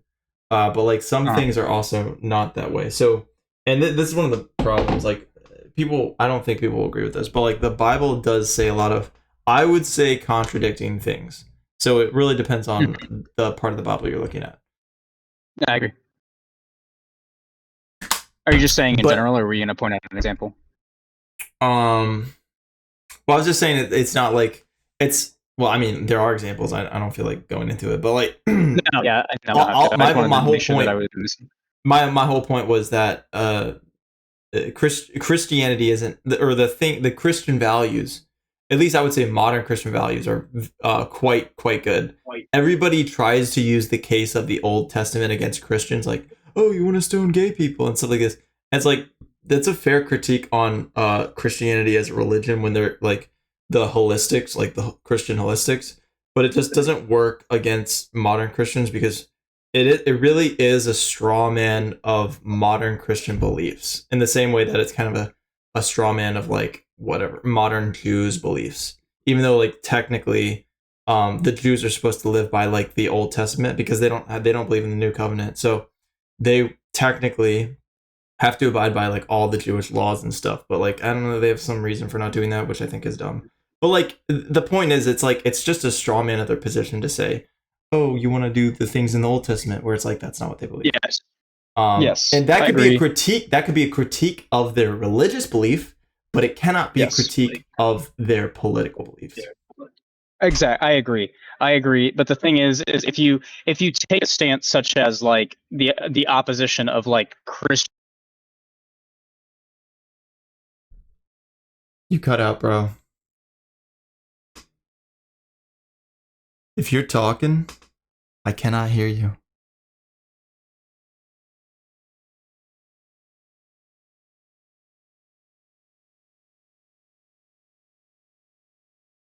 Okay. I believe in you, bro. Wait. I'll just end the call and then. Yo, leave the call and then join again.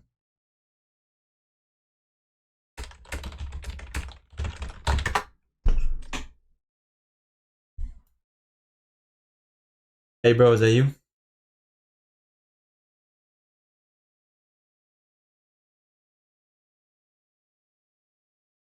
Okay. His internet went off. No, I have no idea what happened.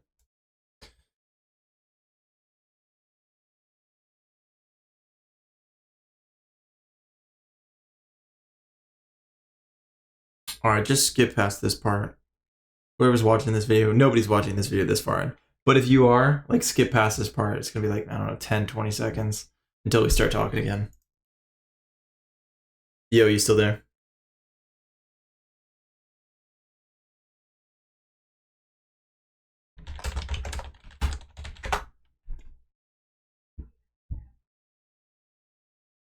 This guy, bro. It's not me, is it? No, it's not me. Huh.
Yo, are you back? Testing.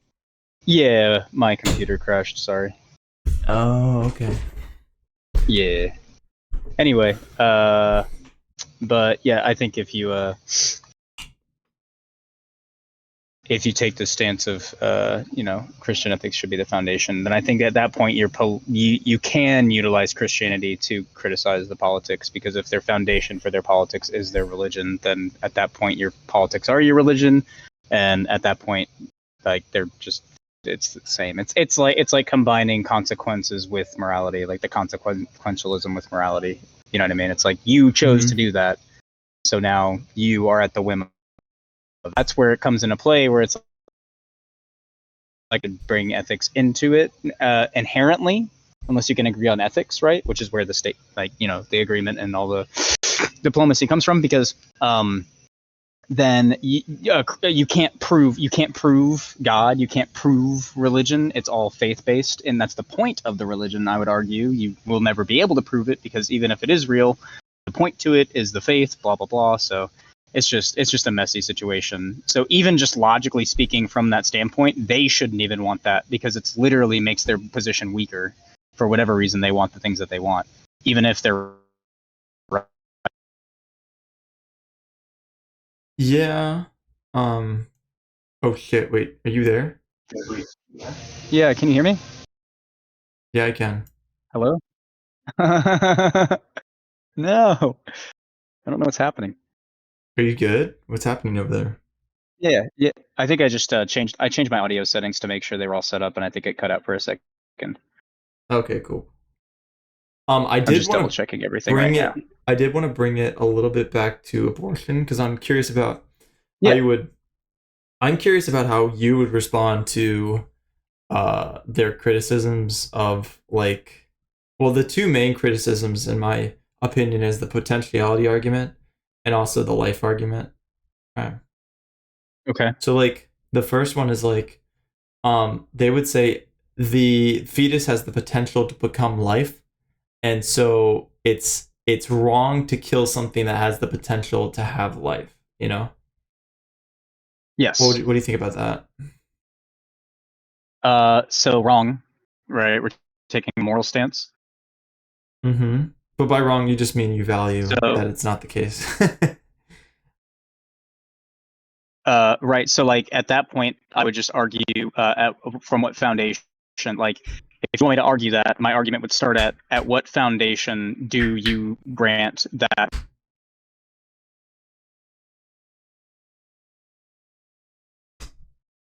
Hey, are you still there? Fuck, did you crash again? Damn, that's crazy, bro. That's crazy. This guy's running his PC on a microwave, bro.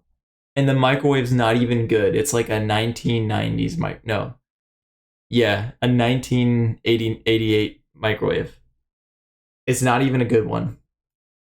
It's like a plug, but the plug doesn't have um two pokey things. It's got three. You know what I mean? Like it's like the old plug with the three prongs instead of the two. It's that kind of microwave. It requires double the power, half the efficiency. It's a fucking terrible microwave, bro. That's how bad your PC is. Your PC sucks, bro. I'm gonna talk shit and nobody's ever gonna know. They're never gonna know, bro. But I'll know. I'll know how bad your PC is. Just saying. Man, this guy. Alright, skip ahead until we get into the conversation again. I believe in you. The single digits of people that have gotten this far in the video. I believe in you. Skip ahead to when we're talking again. Skip ahead and you'll be there where I am not yet. You will be in the future. From the future, you can fast forward from my present to get to the past for you. What the fuck am I saying? But you understand. You single digit viewers that have gotten 3.5 hours into this video. You know what I'm saying. Because you were smart enough to stay for 3.5 hours. Oh my god, he's back. All right. Let's get him back. Let's get this boy back. No, he's not back. It just closed automatically because he was inactive for too long, or whatever the fuck Discord does. But I believe that when he returns, when he returns, we can possibly talk about one of these arguments. That would be legendary.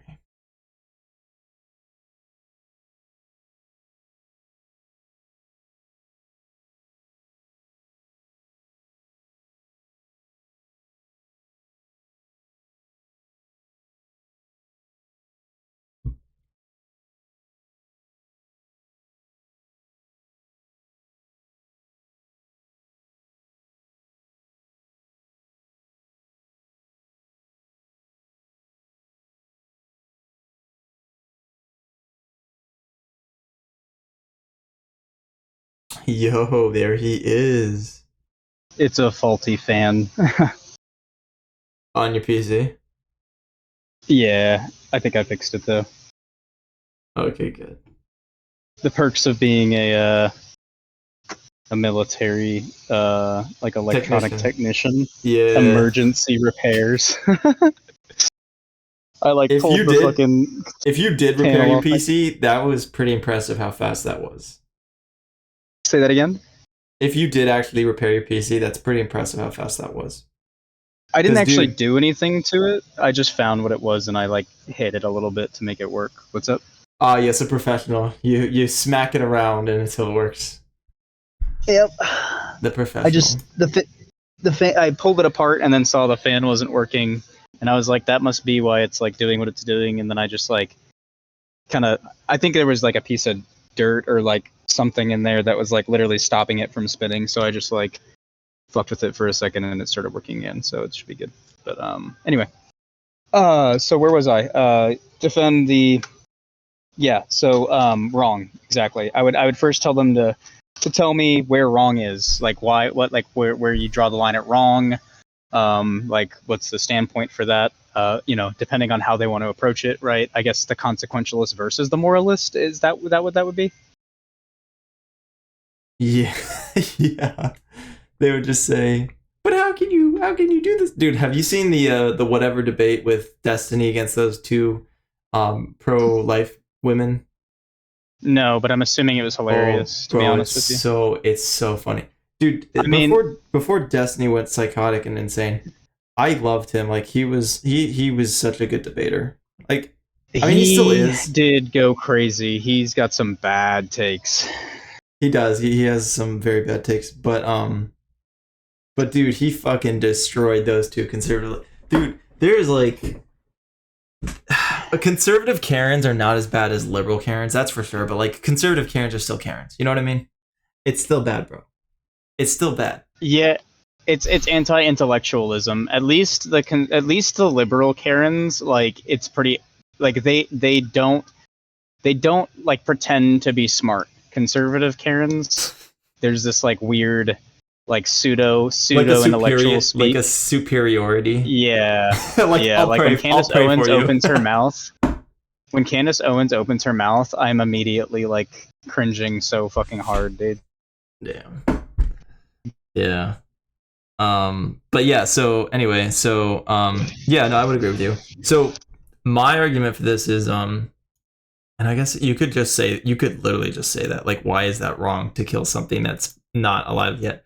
I basically have the same opinion. Potentiality is not the same thing as actuality. So like to say that something will potentially become alive doesn't actually work because there's sort of like an infinite regress to it. Yeah. Because you could say potentially everything can become alive if you don't have a starting point, and they can't make a starting point. So it doesn't work. Like, what if I left that rock alone for 10 trillion years, and then eventually that rock evolved into some rock thing that was alive? Does that mean that I should not pick that rock up and throw it? That's like that. There's that like argument, the matter of the rock. The matter of the rock becomes a person. Sure. Well, there's an argument to be made that matter of a rock never would have become a person if I didn't throw it. How could you ever know? Anyway, there's the what I would say to that response is another thing, like you say like potentiality, it's like, okay, well, what about the immeasurable number of things that could possibly? No, don't do it. Don't do it. Hold on. Bro's fighting a civil war with his No, PC. no. Yeah. I don't want it to crash. No. Come on. Come on. No. No, the fans. Oh no, it might crash. Okay, if it crashes again, we'll just redo this on a different time, and I'm gonna try to fix it real quick right now before it does. Come on, you. Come on. Uh, fans. Come on. Try your best, please. The choo-choo Oh train man, that could. say that again. The choo-choo train that could, or whatever It's it's called. so close. It's trying, bro.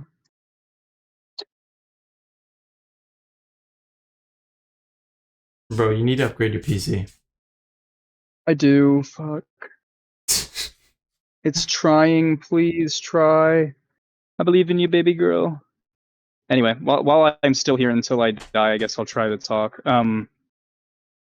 The Mhm. argument that, like, there's an immeasurable number of things that could happen between when that thing would become a life, and right now it's not. So like, what if something bad could happen? Like, what if I could prove something bad were to happen? Like, if it was a malpregnancy and it could cause the mother's death and the baby would die anyway. Like, what then? Like, at what point? Like, there's so many intrinsic situations, but like ultimately, either way, I would still argue for the autonomy, because even though, so like personally, I think that abortion as like a rule isn't like a good thing. It's, if there is a good and bad between it, I would argue that it's kind of a bad thing. I would argue that we shouldn't have pregnancies that are like, not good, like not wanted, not prepared for, stuff like that. I would argue that kind of stuff. But because that's not the case, because you know we do have those, I still support bodily autonomy and free will over anything else. So Mhm. like, un- until that thing would become sentient. And so I agree, like, so yeah. So then what was there was going to be another, I think there was like another argument as well that you wanted me to pose Yeah, against or something. so this is the other famous one. And like again, like we're kind of rolling through these because this is why abortion bores me, because it's like it's so like cut and dry to me. I'm like, it's not even worth discussing. Like if you Yeah, don't get it, you don't get it, which I just think is yeah, hilarious. exactly. But it's such a massive like debate in society and culture. But here's the second point. The second point is that life begins at conception, and therefore you would be killing a life. Oh yeah, it's scientifically proven that the zygote is alive, so you'd be killing a life uh, when it becomes a zygote. Right. So what would you say to that? It's alive. You're essentially killing a life with what again? Sorry, what's the? So when the sperm and the egg come together, they become a zygote with a unique genetic Oh, code, and yeah. it's now biologically alive. So what would you say to that? Yeah, I would probably make an argument about, like, technically, a chicken is biologically alive, but we slaughter those every day. Like, to what degree are you going to refer to a zygote that could become a human being, and then like compare that to something that's functionally just more useful, like from a utilitarian standpoint? And then from the Well, other standpoint, again, like morally, I still agree. I think it sucks. I think it sucks, and I don't want it to happen, and I think it should happen as little as possible. If it could never happen, sure, but not at the expense of bodily autonomy, because there's too many variables to control as a rule, and I think that the only line that you can really draw for that, you again would not I would urge to move away from the moral, even if I disagree with it. I don't have a foundational basis in fact and in logic. Like, even if it's religious, even if I try to beg Christianity, even if I try to beg anything, I simply can I fundamentally, from my worldview, cannot separate that from the moral lens of logic superseding everything else, because unless I can prove a better or a worse objectively, I have to go back to the bodily autonomy. I have to go back to what would I want? I would want the option to choose. Me personally, I probably wouldn't choose. I would probably choose to take the risk, but that's not my choice to make. It's not my choice to make what somebody else does with their body, and until that thing is sentient, I can't perceive it as a human being. And as such, no matter what my moral qualms are, I simply cannot condone taking away somebody else's bodily autonomy without some reason that makes it logically better than superseding my fundamental value, You or actually one of my nailed it. fundamental values. You actually nailed it when you said you got it, because the thing that they'll try to bring it to is but they'll try to make you admit it's about bodily autonomy. But that's what you don't want to fall into the trap of doing, because when you say bodily autonomy, you're saying it's one autonomy over another. That's the trap that most leftists fall into, that you should avoid falling into. It's not about bodily autonomy, because the thing in question, if you say it's about bodily autonomy, you're almost giving them the credit that the thing has like value Its in the own first body. place. Yeah, it like has its own value, but we haven't even established value yet. And so here's the interesting thing. Zygotes, for the same reason that a fetus isn't valuable, is the same thing as zygote isn't valuable. If it doesn't have sentience, meaning not life, but personhood. Personhood is what matters, not life. So I'll give you an example of other things that are alive. A sperm cell, a skin cell, bacteria, a tumor. Do you think these things are alive? They grow, they metabolize, they're all alive. But why don't we Sure. treat them as humans? It's the value of that life. It is the value of that life to some Exactly. degree. So, It's because and those things again, don't have sentience. I can respect the argument of a future life, and I can also respect the argument for morality. I really can. I empathize. I really fucking do. In my perfect world, there is no abortion, but in my perfect world, there also is no unwanted pregnancy. We just don't live in that world. So until we do live in that world, and here's another thing. Here's the fundamental way that I would disagree. Is what there's two fundamental ways that I would disagree with Christian nationalists about this. If you'd like to hear it, like from the explicit biblical standpoint, that I think would tear them apart. Okay. The first one is super simple. It's the bad faith. It is technically, by your doctrine, God's favored souls are unborn children. So by aborting them, we're actually just sending them to heaven before they have to experience the pains of life. So it's That's actually like crazy. I like that. Okay. What's the other one? uh, that's the bad faith argument. That's if I just want to get a gotcha. Um, which I would do just because I think it's funny I feel like it would make people squirm and piss people off. It would But definitely piss them like, off. um, the other thing that I would say is that, um, and by your doctrine, whose right is it to judge? Okay, it would be God. Right. So, okay. So let's make. Can you hear me? Am I breaking up at all? Yeah, I can hear you. Okay. I'm just making sure because you're kind of cutting in and out, and I'm not sure if it's my computer or if it's just nothing to worry. I just want to make sure that I'm not like gonna crash again. I'm concerned about crashing. Me So too. let me let me back it. I'm crashing. I'm crashing. Let me back it up real quick. Okay. Um. So what would be the moralist Christian argument of why we should not abort feti, or why abortion should not be allowed? What would you say the Christian moralist framework of that would be? I would say that they would say murder is wrong, and then Mm-hmm. they may find like two very niche Bible verses that vaguely um kind of talk about it. Like when I say vaguely, I mean like vaguely talk about something like that. And then they would also just kind of use a bunch of emotional appeals. Like that's generally what I think would happen. Okay, I agree. So and I would grant it. I would also build their argument stronger for them before I tore it down. What I would say is fundamentally what your religion dictates is that sin is going to send you to hell, and killing people is sinful. So you shouldn't kill people, right? Right. Where does it say anywhere in the Bible that you should not let other people kill people? Where does it say Um, anywhere in the Bible that it is your responsibility to stop people from sinning? they would probably say something like it's the they would find a niche Bible verse that says like the strong must defend the weak or something like that. Sure, absolutely. From what? Like, we can get into it all you want. We can get into it all you want. We can get into the specifics, but at the end of the day, we're arguing semantics and it's your interpretation. But at the end of the day, the one rule that exists over all is that thou shalt not judge. It is not your job to judge anybody else's actions. If you don't want people murdering people in society, that's fine. You can say you don't want people murdering people in society, but there's no actual backing up on that through like any scripture. At the end of the day, people are going to sin, and it's not your responsibility to stop them from that sin. And even if you want to take the moralist standpoint of, well, I'm saving them from themselves, guess what? God never granted you the ability to do that. That's not your place. And at the end of the day, if somebody wants to sin and go to hell, that's their choice, because part of your religion is choosing to go to God.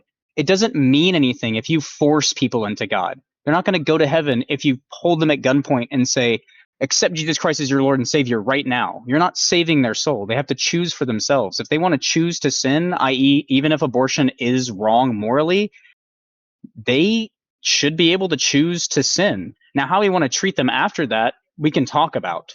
If we want to talk about how we treat murderers, we talk about that. Killing is wrong, period, even if it's in self defense. But we allow self defense because it's logically, fundamentally makes sense. It's not because it's not killing somebody. It's not because God said, oh, self defense okay. It's because we deem it okay. It's acceptable. And maybe they can find some Bible verse, blah, blah, blah. I would again just take it back to interpretation, and that was written by a human being. And how do you prove that that's the word of God? Anyway, the fundamental foundation of the argument, the good faith argument, comes down to the idea that you it's not your responsibility to stop somebody from sinning or to save them from sin. You can try to preach the word of God. You can try to guide them to the way that should be done. But two things. First of all, the only way to change somebody's mind truly is inception. You have to let them do it themselves. Secondly, there is no doctrine that dictates that you determine what somebody else does, even if it's sin. Only God can do that. So if they want to sin and abort babies and go to hell because of it, that's their choice. That has nothing to do with you. Yeah, damn, dude.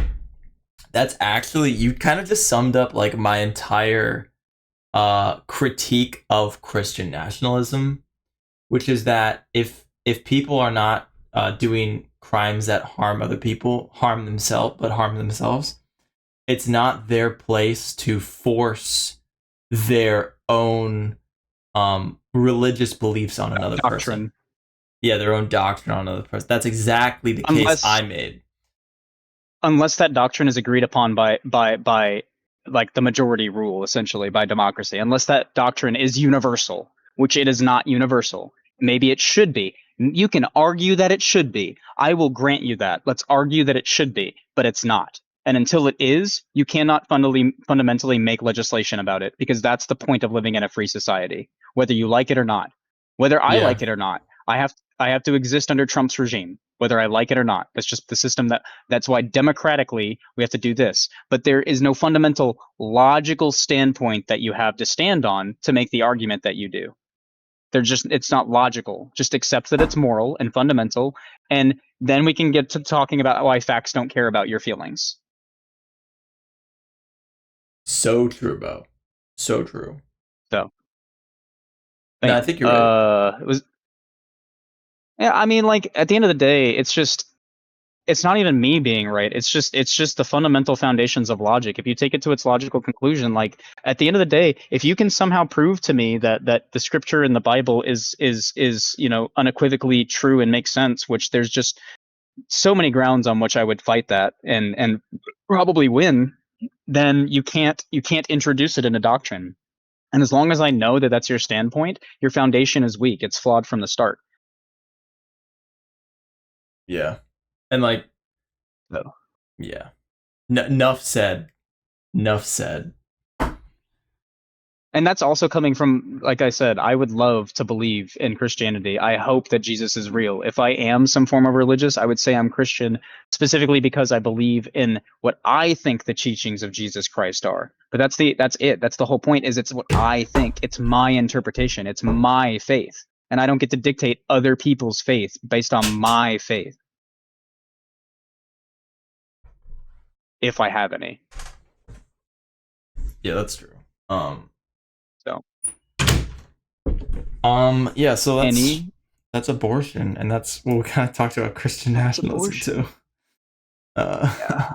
yeah, abortion's kind of dumb. It's not really an interesting debate to me. Like you I either have get it or you don't. yeah. Yeah, it's yeah. I mean, like, I just don't. It, and like, I also think there's a lot of bad takes from the leftist point of view because like, there's Oh kind of this. yeah. It's kind of this. It's kind of this like vindictive thing where it's almost like if somebody asked you like, oh, so what? You would just like go into an abortion clinic and just like abort a baby every day, and someone would be like, yeah, fuck yeah, abort more babies, abort them all. It's like this kind of like weird gotcha tactic that just sounds real bad and makes everybody look stupid. And there's also like some bad takes like there is no morality to it, like sitting there and talking about there is no ethic to it, like the lacking of ethic. Like, I'm not a complete nihilist. I don't think that there are no ethics. I think ethics are fundamentally necessary to have any form of society. So like the unethical argument entirely like is a bad argument as well. um I think that when you compare the two, you just have to fundamentally come back to, the only thing that we understand is actual fact. And then we have to accept the consequences. We have to stand before ourselves. We have to accept the consequences. And you know what's going to happen then is it's going to force us into a situation where instead of putting a band-aid on the issue, we resolve the actual core of the issue. Okay, well shit, we don't want abortion, but it's legal. How do we get rid of it? Educate people about safe sex. Like introduce like conception edu- like reduce the porn industry. Like tons of things. Like there's so many things that we could do. You know what I mean? Like when we talk about like sex ed and STDs, we don't talk about not having sex. Sure, chastity or whatever it's called could be a solution, but it's not the only solution. How about just wearing a condom? How about just knowing your sex health? How about just like being aware? Like how about educating yourself? There's plenty of things to do to have like safe sex. And also like I'm a heathen, so I don't want to not have sex. So, fuck chastity, fuck True celibacy. that.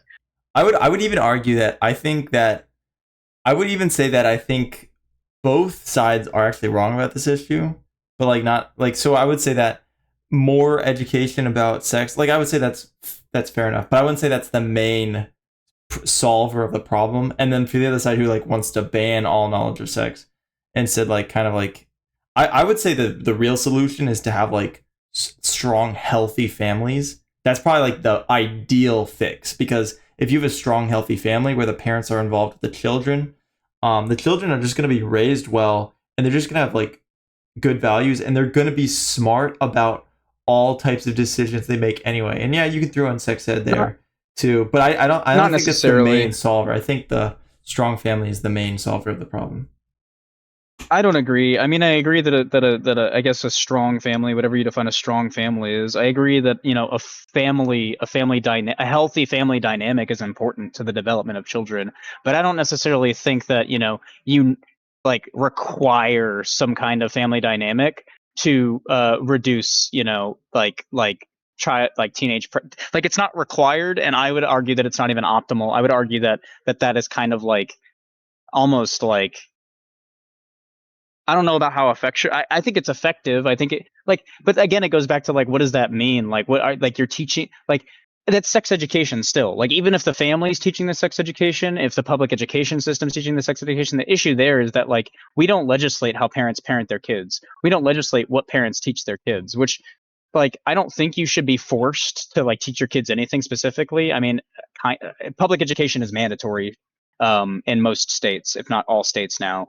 Um, which I agree with in the sense that we should educate ourselves. I do see the issue with forcing people into, something or whatever. But for the most part, I think we can argue the public education system is pretty decent. It's not horrid. And anybody that tries to say that it's horrid is an idiot and stupid and wrong. If you want to make it better, fine. But to say it's worse now than it was in the 60s, you're fucking stupid. Like to say it's worse now than it ever you're stupid. You're dumb as shit. It's so good right now. Like it's actually really fucking decent. Like and so if you're talking about like where the sex ed gets taught, like sure, like how it's taught, whether it's the families or whatever, but at the end of the day it's still sex ed. So sex education is still I think the best way that we know how to reduce it factually with evidence, like the only other way I feel like is celibacy. It's either you know how to have safe sex and not get pregnant and not get STDs, or you just don't have sex and not get pregnant and have STDs. Otherwise, it's a risk that you're running. You know what I mean? Yeah, Unless you that's want to true. like, unless you just create like an STD bomb that like annihilates all STDs within a 10-kilometer radius, and then castrate, like chemically castrate a population, and then they can have as much unprotected sex as they want, and no STDs will spread and nobody will have babies. But like, you know what I mean? Like, so like, I think unless that somebody I else think has you put another it pretty solution. succinctly. I think you put it pretty succinctly when you said either it's chastity or it's like safe sex or whatever. My whole point with Yeah. like the family values things is it's going to change your scale of thinking. So well, what I mean is like it's going to be long term or short term thinking. Short term thinking is going to lead to probably like more sex, like, and kind of like impulsive sex too, but like more controlled, more thoughtful, more long term planned out. You're going to be more careful for when you have Yes. sex, and that's what I mean And by having a that's, strong family value. Like, all I mean is that you're I see. planning things out. Like, are you talking about the concept of like picking your partners carefully as opposed to frivolously? Yeah, yeah. When I mean strong family values, I mean like you have an ingrained sense of like long-term thinking, like long-term rational self-interest. You have a plan. You're Okay. thinking about what you're gonna do. You're just generally having critical thinking skills. Can I ask you a question about that? Sure. Do you think there's a specific family dynamic that implements that kind of thing, or do you think you can get that from like a lot of different ways? Like, do you think you can get that concept of like long-term thinking and like risk management, like risk versus reward consequences? Do you think that you do you think that there's like a best system to get that, or do you think that as long as you get that, it doesn't really matter as long as that's implemented? Like, there's many systems in Uh, which you could receive that. yeah. So I would have to kind of appeal to, and here's what I will grant. Christian culture generally has good outcomes for their communities, even though they are dogmatic about it. So like, what I mean is like they do certain things. They don't understand why they do certain things, and this is kind of like conservatism in general. It's like this is traditionalism. You know what I mean? It's Yeah. like they do certain It's things that like are healthy, but they it's don't like if it know ain't why broke, they're don't doing fix them. it. If it ain't broke, don't fix it, Yeah, kind of thing. exactly. And so it's like this is where I don't consider myself a conservative and a traditionalist because I don't believe in upholding tradition. I believe in efficiency. I believe in doing You what believe in works. functionality. If something's Functionality, functional, keep it. If it's practicality. not, I'm a toss it fucking out. consequentialist. Exactly. I believe in doing the things that are most scientifically and evidentially Okay. backed. And some of those things are conservative, but not all of them. And conservatism is just What do you like, mean they are conservative? See, I this is mean, what I have an issue with. What is so this language? This language is interesting. It that something is conservative. let me Like, rephrase what do you it. mean? Some of these things conservatives hold the Conservatives value to. will espouse. Okay, Yeah, that's better. exactly. Because I think we So, get. I think a lot of the time. Go ahead. Sorry. yeah, exactly. But like to tie this back to what you're saying, you're like, you asked me what would this look like? I think that the best kind of generally like the best model for this because average people have 100 IQ. So it's like they're not going to be able to think deeply and critically about these things. Most of the time it's just going to be kind of like a cultural thing where they don't even think about it. They just do what their culture does. Mhm. Christian communities generally have like a good work ethic. They're generally speaking respectful. Generally speaking, they do things that are like healthy. Okay, generally speaking, this isn't like totality of the case, but like I haven't seen like any other groups of people, unless you can actually name a group of people that have done it better. I can't think of any other community than the Christian community which has done it better in like generally having just Done what better? good Sorry. long term thinking skills. You know what I mean? They've done what better?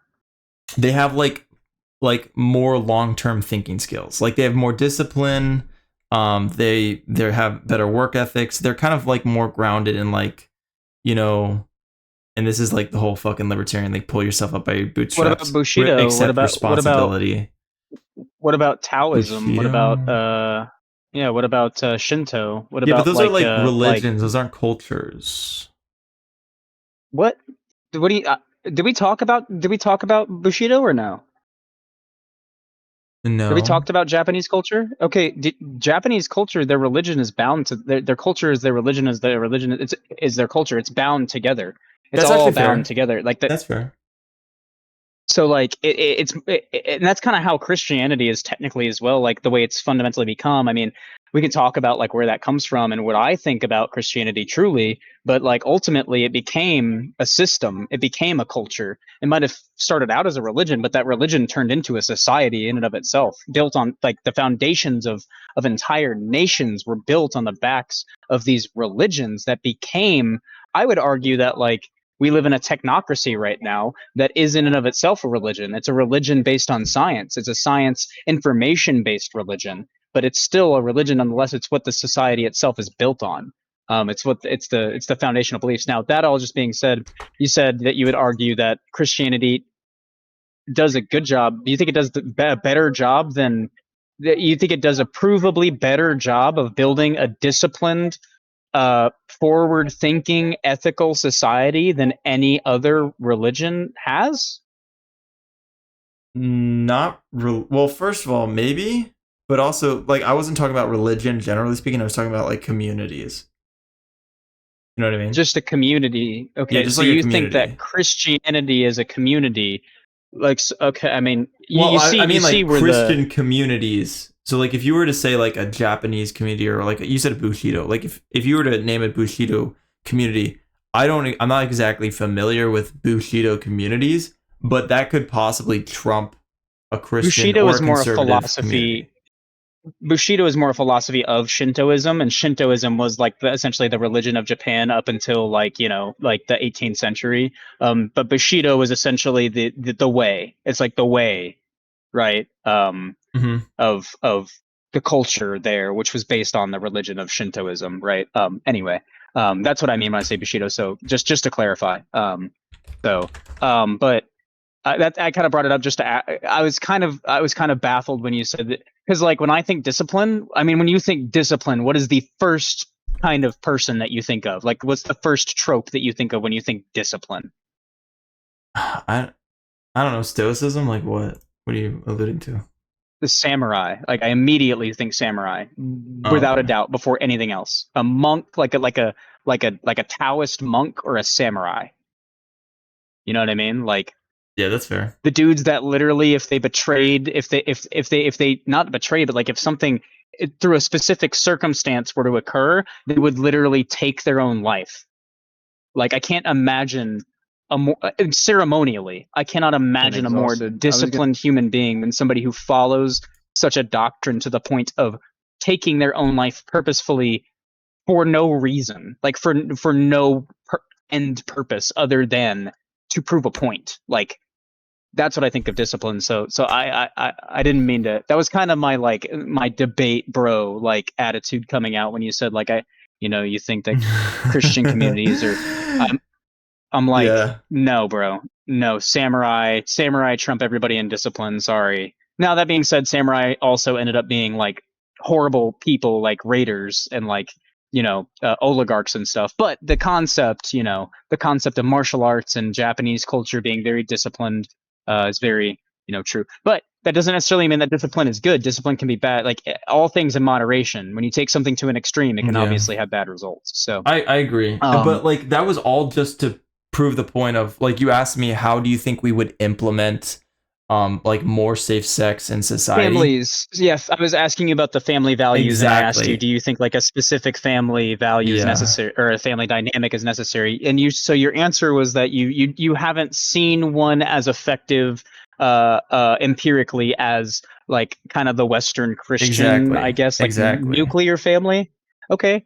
Well, I would beg okay, so I would argue this, and this is my argument against that. I have no real qualms with agreeing that modern families are probably the Going in circles in my head. I don't even know if I would say the best, but like given okay, if we want to give an umbrella understanding of a family within a system, within a world, quality of life wise, like if we want to just sit there and like lay it all out flat and say like what's the best thing that we've had so far overall, yeah, sure, like I guess modern Western like Western If you, do you need capitalist to do we need Christian to be done, or do you need influenced to grab whatever another headset? Okay, families well, why don't you do living that? Why don't in we? today's society probably like kind of have it a little bit better overall and all these metrics across the board than anybody else has. But if we want to talk about the way that a family functions the best, I would argue that the way that things have operated, I'm not going to say that it's because of Christianity or because of anything. That would be correlation equaling causation, and that's not the case.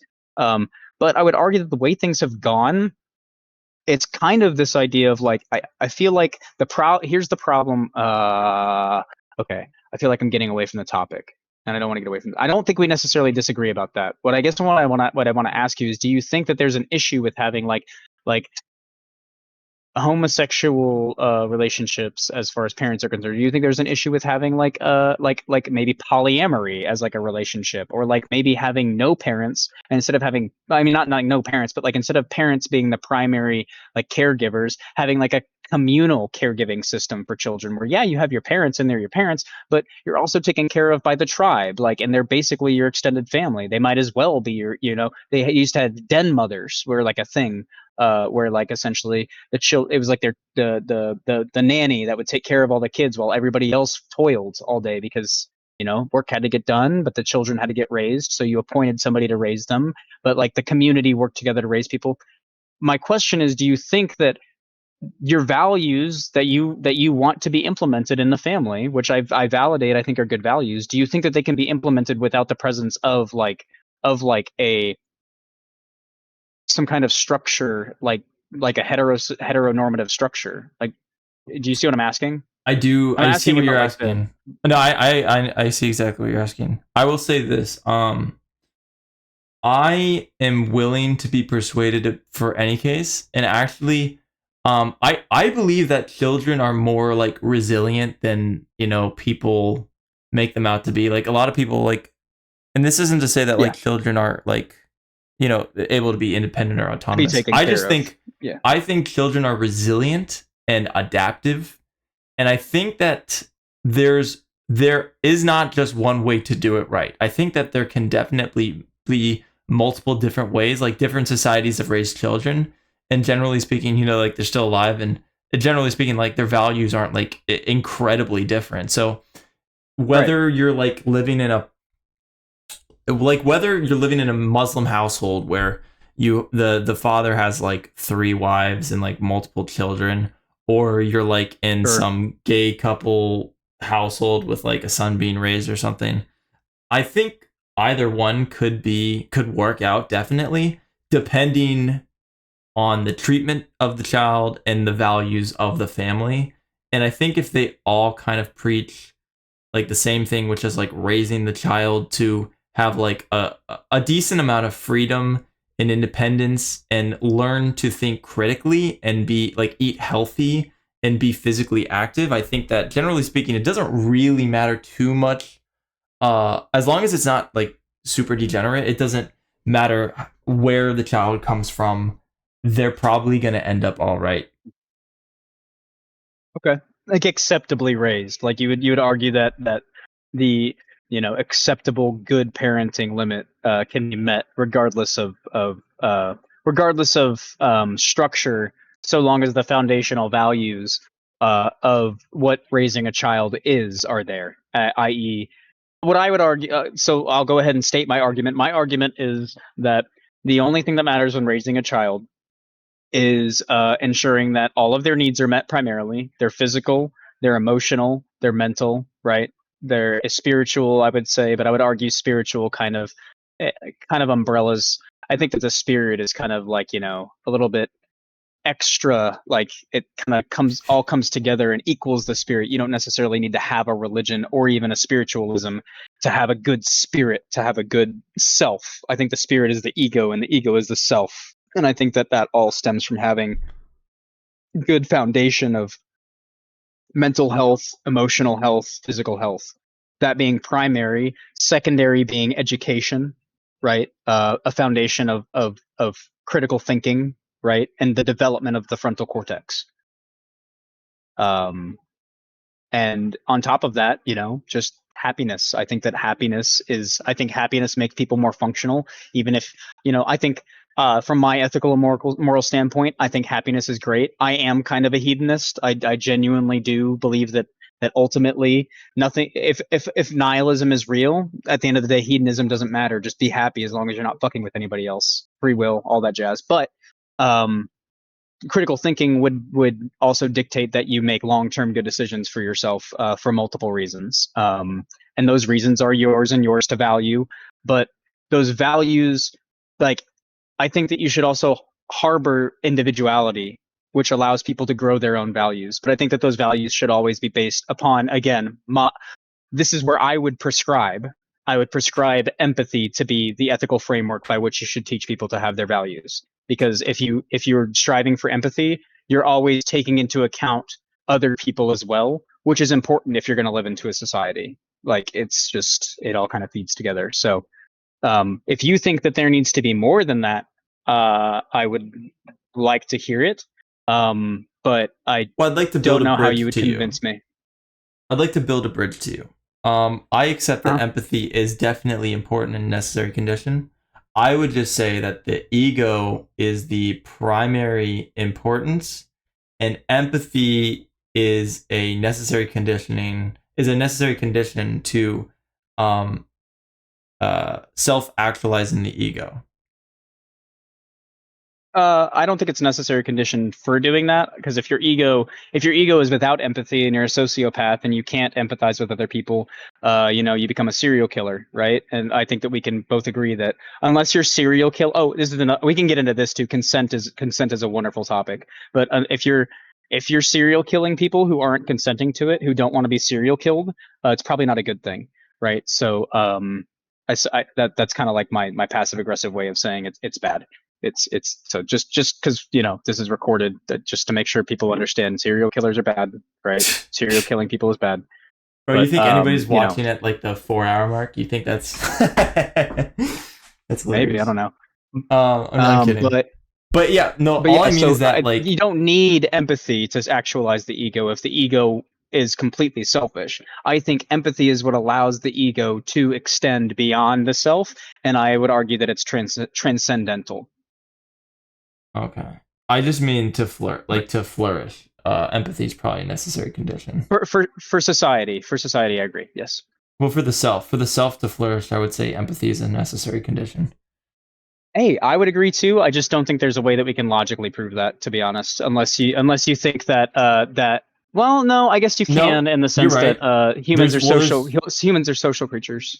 Well, there's no way to necessarily prove anything in the physical world. There's only ways to necessarily prove things deductively, not inductively. But that's like a whole different conversation. In the perceptible world, because we don't even perceive necessarily the physical world. What we're perceiving is our perception of the physical world, right? That's how we measure everything, is like through perception, and then we just base that off of like each other. Like I go, hey, this is this much, right? And you go, like, this is this far away, right? And you go, yeah, this is this far away. Like, yeah, okay, we're in agreement. Two different people agree that this is, the more people that agree, the better. Anyway, okay, cool. So yeah, I guess I would say that. So for me, like, I'm super duper duper duper duper just pro everybody. I'm pro trans. I'm pro like pro LGBT, whatever. I'm pro homosexuality. I'm pro bisexual. I'm pro everything. I'm pro degeneracy. Like, as long as everybody's consenting and we're not forcing a level of, like as far as like degeneracy is concerned, like, sex, sex community type stuff.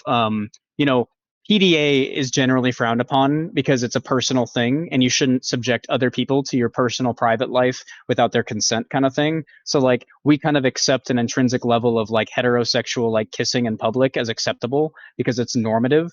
But like, we kind of as a society shun homosexuality, homosexual displays of affection, and I think that that's a double standard, and I don't think that that's fair. because there's no intrinsic reason for why homosexuality is like wrong.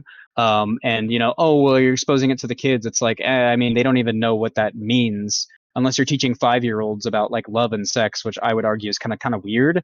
I don't think that you should really be teaching 5-year-olds about intimate relationships with other people until like I don't think you should be teaching people about intimate relationships with other people until they either ask or until they start going through puberty. I think that that's the appropriate time to start discussing things like that and start worrying about that. But again, once somebody starts going through puberty, there's also a certain level of awareness that they should be allowed to perceive. And I think that simple acts of like public displays of affection are appropriate and acceptable. And I also don't think that there's an argument against like homosexuality or trans, trans existence, in the sense that like the only argument that you could make against it would be like a naturalist argument, like, oh, it's like not natural. But we've seen evidence of like so much evidence of like the contrary in natural life outside of human beings, and also in throughout history there's been evidence. So it's just like kind of antithetical to like logic, in my opinion, and as such Yeah. shouldn't really hold any foundation in whether or not people should or shouldn't do it. You know what I mean? Like whether it's like good or bad or better. I think that at that point you're just getting into like, not you, but like people are just getting into like homophobic or like transphobic territory that's completely unnecessary and only goes to drive into a low trust society. And even if it's like not simply just those people, that small percentage of people, that 5 or 10% of homosexual or bisexual people, or like the 1 or less% of trans people, the people that empathize with them and love them and have connections and bonds with them are also going to experience that low trust as well. So even just from a logical standpoint, not even just an ethical standpoint, from a logical standpoint, I would argue it's also just like counterproductive to be anti-homosexual, anti-trans, stuff like that. I would agree that I would that on the legal side, because again, it's like why would you want to die on? Why would you want to go to war over something so trivial like that? That's what I don't understand from the conservative side at all. It seems ridiculous that Right. you would want to go to war after over something so trivial like that. It's ridiculous. You think they want to go to war over it? Well, yeah, the Christian nationalists want to gain power so they can ban the trans, they can ban the gays from like marriage. They want to, Do you think they're willing to do it through violence? Well, yeah. Every time a party gets a hold of the government, they use violence to get their way. Of course. Well, they'll use the threat of violence. I just mean the actual violence. You think they would actually like violently enforce it I don't think they would ever like they go used to? no. I don't think they would ever like throw people in prison or anything. I think they would. I don't know. There's ways they could do it. I think they would like. I It's don't the know. only logical conclusion, right? Like if It's you ban it by possible. law, you throw I people in don't. jail for doing it. I don't know exactly how they would go about it. My thoughts are that they I would like mean, either create that's what scares me. a strong. But yeah, but I don't know. I don't know exactly. I will say this. I But am like, yeah, culturally speaking, generally, I'm not really pro anything like gay or trans or anything like that. I'm not pro that because um and this is gonna be like a selfish answer. Like I don't get it. I just don't get it. To me it's kind of I yeah, think this is most people's honest opinions. I don't think it's morally bad or like legally bad. I just think it's weird. And I think that's because I'm a yeah, heterosexual dude and I'm never gonna understand yeah, it. But to me it's just weird. It's abnormal to me. yeah. I was there once. I understand entirely. I get it. Trust me. Yeah. Fucking 100% trust me. But like I that do. doesn't mean I'm gonna be like I'm gonna try to like pick a fight with them because like I don't want to fight fucking people, dude. I don't give a Yeah. fuck about. I just want to keep my head down. I don't want to get in fucking conflicts with people. Yeah. You Like want to play video games and make video essays and debate people and love your yeah, loved ones. You don't want to cause strife between people. You might not understand it, but just because you don't understand it doesn't mean you want to support anti that. You might not be pro activist that, but you're not anti that, right? yeah. Like I said, I'm Which I legally think okay with it. I think that's a good starting point for when we come to like, ideas of like activism. But I guarantee you I can change your mind on that, but that will probably take a lot of time. And maybe I'm wrong. I could be wrong because I could make you I could send you the other way. I could say some shit that makes you think in something entirely different. So I don't know. But I've been there before is why I say that, because like that's kind of how I was. And then I started kind of looking into things and understanding and like realizing some things about some things, and like I was like, okay, like it's just it comes down to, and I think this actually fundamentally is a good place to kind of get to eventually, because then we'll start to understand again like the now, right? Like the now into the next part, there's going to be a transition into the next part, and we're going to have to talk about how we should get into the next part, right?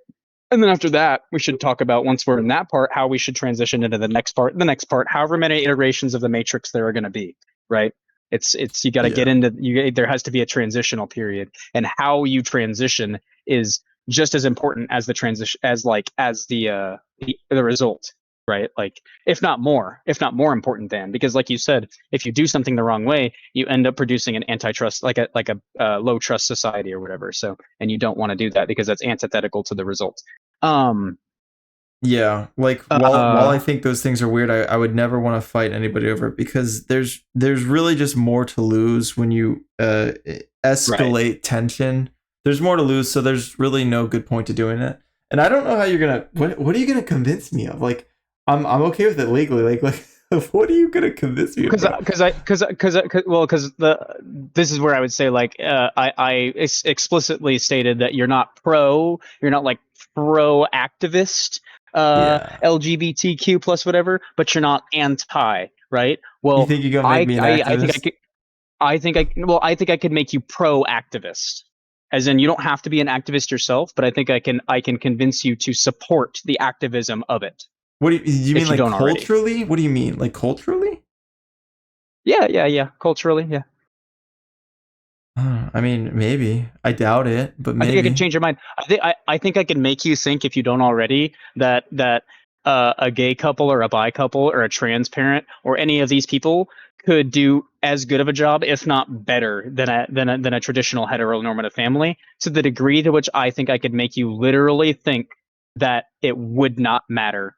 Again, so long as certain values are met. The issue is where those values lie. So if being gay or being trans fundamentally dissuades you from those values, you're not going to believe that. So we have to get down to brass tacks about where those values come from, what those values are, and what it means to then implement something like homosexuality or something like anything. It doesn't have to be those two, but it could be anything, any number of things that, maybe one wouldn't understand.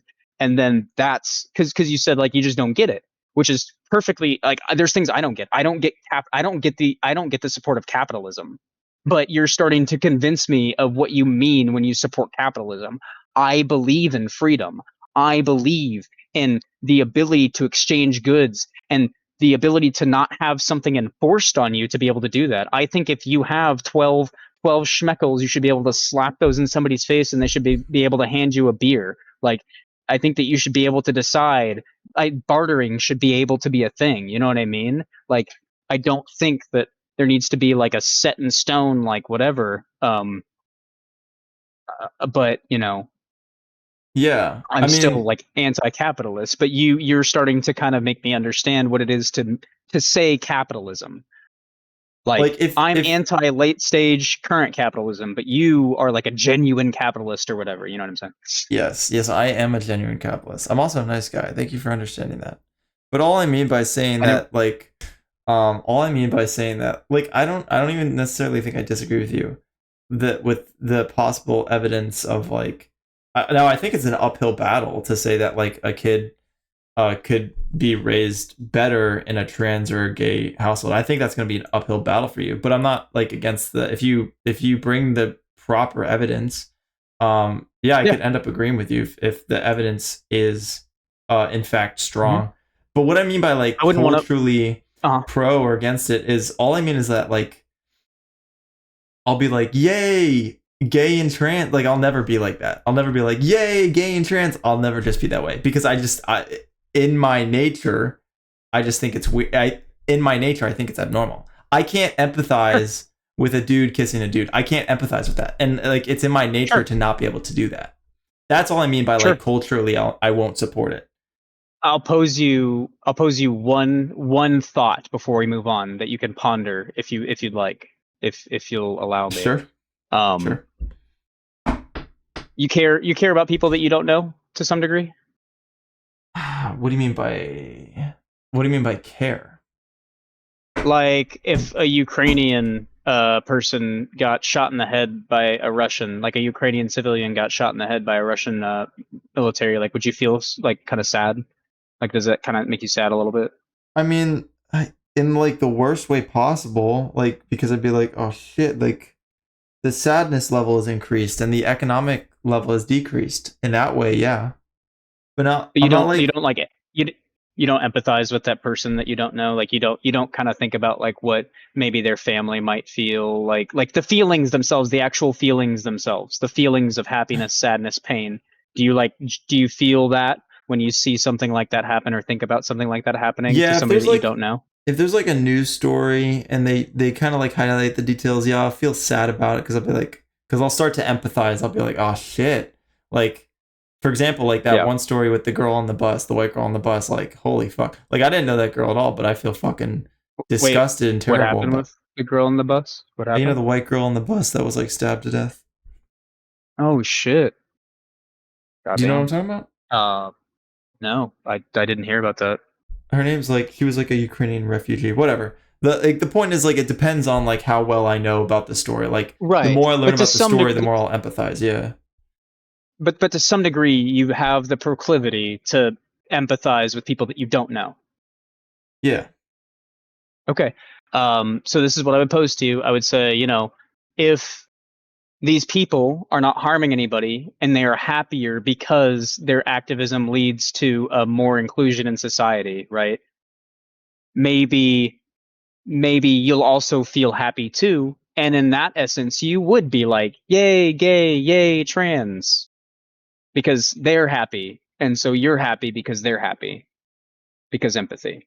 That's just a thought. That's just a thought I'll pose. You don't have to like disagree or agree. You can disagree if you want. It's just something that I would pose to you to maybe consider when we're talking about things like connection and empathy and people.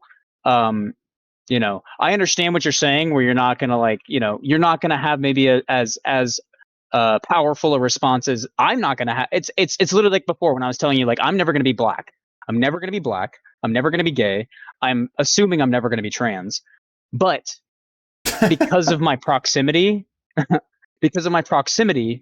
I have more of an empathetic response when things affect groups of like the intersections like that. When my mom feels safer being pulled over by cops or something like my mom is constantly worried about my half black brother being killed by the cops, and we're not worried about it, but we understand where that fear comes from, and I don't want her to feel that way. And that fear holds some validity in truth to some degree. And because it holds some validity and truth to some degree, and because we're seeing so much pushback on that issue, it's kind of like a social issue that whenever it stops becoming a problem, whenever my mom finally doesn't fear for our safety, specifically his safety for something like that, I'm going to feel more at peace because she's going to be more at peace. That's not a problem that I have to worry about personally, but it's a proximity issue that it will elate me to not have to stress about anymore. I don't have to stress about her stress about it, like, which I don't have to stress. I just choose to, because that's how I choose to connect to people, is I choose to empathize deeply, because I think that that's very fulfilling for me. And there's probably plenty of psychological issues for why that is, but we don't have to dive into my psychology right now. The point is, I think I might be able to meet you in the middle here. I think I might be able to do that. Because what you're saying essentially is that, wouldn't you feel better if even people you don't necessarily understand were happier? I do think, in fact, you're correct in that way, because like I do have gay friends and like I know gay people, and like they're cool people. They're just people basically. You know, it's crazy. They're like normal people with different experiences. It's crazy. It's crazy, bro. It's wild. It's crazy. They're almost like normal people. They are just people with a different sexual preference, and and they are just normal people if you meet, not the crazy ones, like the normal ones. And what I really like, is just people who are decent. I like decent people. Yes. And if you're a Yes. decent gay person, I like you. If you're a decent trans person, though I've never met it like a real trans person. But like if you're a decent trans person, Yeah. I'm sure I will have no problem with you, and I'll think you're a fine person if you're a decent person. I like You people who are probably have decent. met trans people and just didn't realize it. Yeah, I mean, it's possible. I mean, no, it's technology nowadays. Telling you, It's bro. possible. But yeah, I mean, like as long as you're a decent, polite, respectful person, like you're a courteous person in public, I'll have no problem with you, and I might even like you as long as you're a decent person in society. Yeah. Cool. Yeah. See that's what I'm saying. As I'm thinking, and that's the thing is I think all people. Oh, and to caveat on what you said, just like there can be decent people, everybody can be decent. Everybody can also be shitty. There can be shitty people that hold values that other people that are not shitty hold. Like it's kind of like it's you're a whole person. It's an entire personality, and that entire personality dictates who you are. And there's important parts to that personality, and there's basically completely irrelevant parts to that personality outside of like your identity. There's an argument to be made that like, I don't know, there's more gay pedophiles or something. I don't know if that's true or not, but I feel like that's an argument a lot of people say is like the gay Democrat pedophiles are invading our government. And it's like, okay, well, what about the straight conservative pedophiles? Like what? Like I don't know. What the fuck? Like if there's some kind of empirical evidence about whether or not like, you know, you're automatically like a bad person because you're Islamic or gay. Like, okay, show me the evidence. But until somebody shows me the evidence, and it's not like, because how studies, like I see studies or like numbers, statistics, and I'm immediately like, bro, like let's just start citing like statistic sources. Like unless we were like one of us or somebody that we directly like, I don't know, unless we were involved in the study, I don't really want to hear about it. Like you said, there's decent people everywhere, and once we realize that decency and we like stop kind of like going around and round in the circle because it's just not important, then I think that we're, don't get me wrong. I will say this, and this is another hot take that'll get me banned from the left. Like if liberals ever see this, like it'll probably get me fucking like, what is it called? Canceled. Canceled? Yeah. If the woke mob catches me, I'm canceled. There is a correlation. There is a direct correlation between like degenerate, like sexual deviancy and like, like non-heteronormative lifestyles. But I would venture to argue that a lot of that has to do with the people that are deviating were already deviants in the first place, and as such were more willing to accept the deviancy from the normative, which being like the hetero. So I'd argue it's more of a correlation than a causation. It's like once what was it? It was like once people, we're seeing like a rise in autism and ADHD and stuff like that, right? Like we're seeing a rise in like these neurodivergent like um Yeah. uh diagnoses. I don't think they're necessarily bullshit. I think some of them are, but I think a lot of them before were bullshit too. Sometimes somebody's just something and then they're diagnosed with ADHD. I have ADHD. I've had ADHD since I was a kid. I had it diagnosed when I was younger. I had it diagnosed in the military, and I had it diagnosed again just to make sure that I wasn't bullshit. Like, but there's some people that get diagnosed with it and they don't have it. That happens. That happens no matter what. That's just false diagnoses. It happens all the time. It's part of medicine. But the rise in diagnoses is because we've come to a better understanding and people are more willing to come out. Same with mental health. People are more willing to discuss these things because it's less like frowned upon. Like, you're not going to be sent to the mental institution just because you're depressed. They're not going to lobotomize you just because you're a woman and you want to come like they used to. You know what I mean? Like they used to back in the day.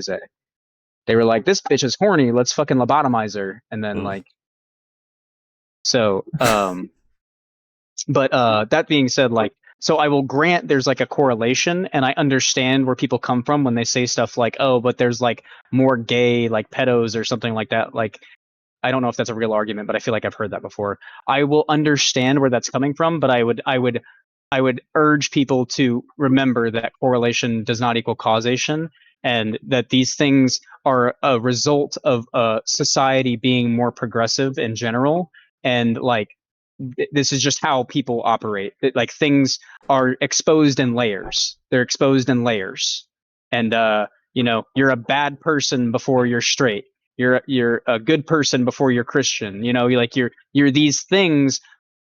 And you can also argue like that Christian ethics, for example, would this be a good thing? Christian ethics will influence, you in one way or another. But just as Christian ethics can influence you in a good direction, they can just as easily be used to influence you in a not so good direction. Same thing with anything else. Like, so for the gay parent situation, right? Your gay parents could teach you to be more empathetic because they understand what it's like to be ostracized, and they don't want you to go out and bully people. So you're probably less likely to be a bully if you have gay parents. But your gay parents might also really like to fuck like a lot. So you might end up like being more exposed to like some like shit that you shouldn't be exposed to. But it's not because of a certain thing. We that's just something that we have to kind of remember when we're looking at these Yeah, things. it's because I the think a lot of character of the people, person. Yeah. right. It'll kind of come down to like we got to remember when we're looking at things, we're looking at an entire human being, and there's obviously critiques to be made about society and cultures, but we just got to remember, that we can just as easily do that to ourselves, and that's where my viewpoint comes from.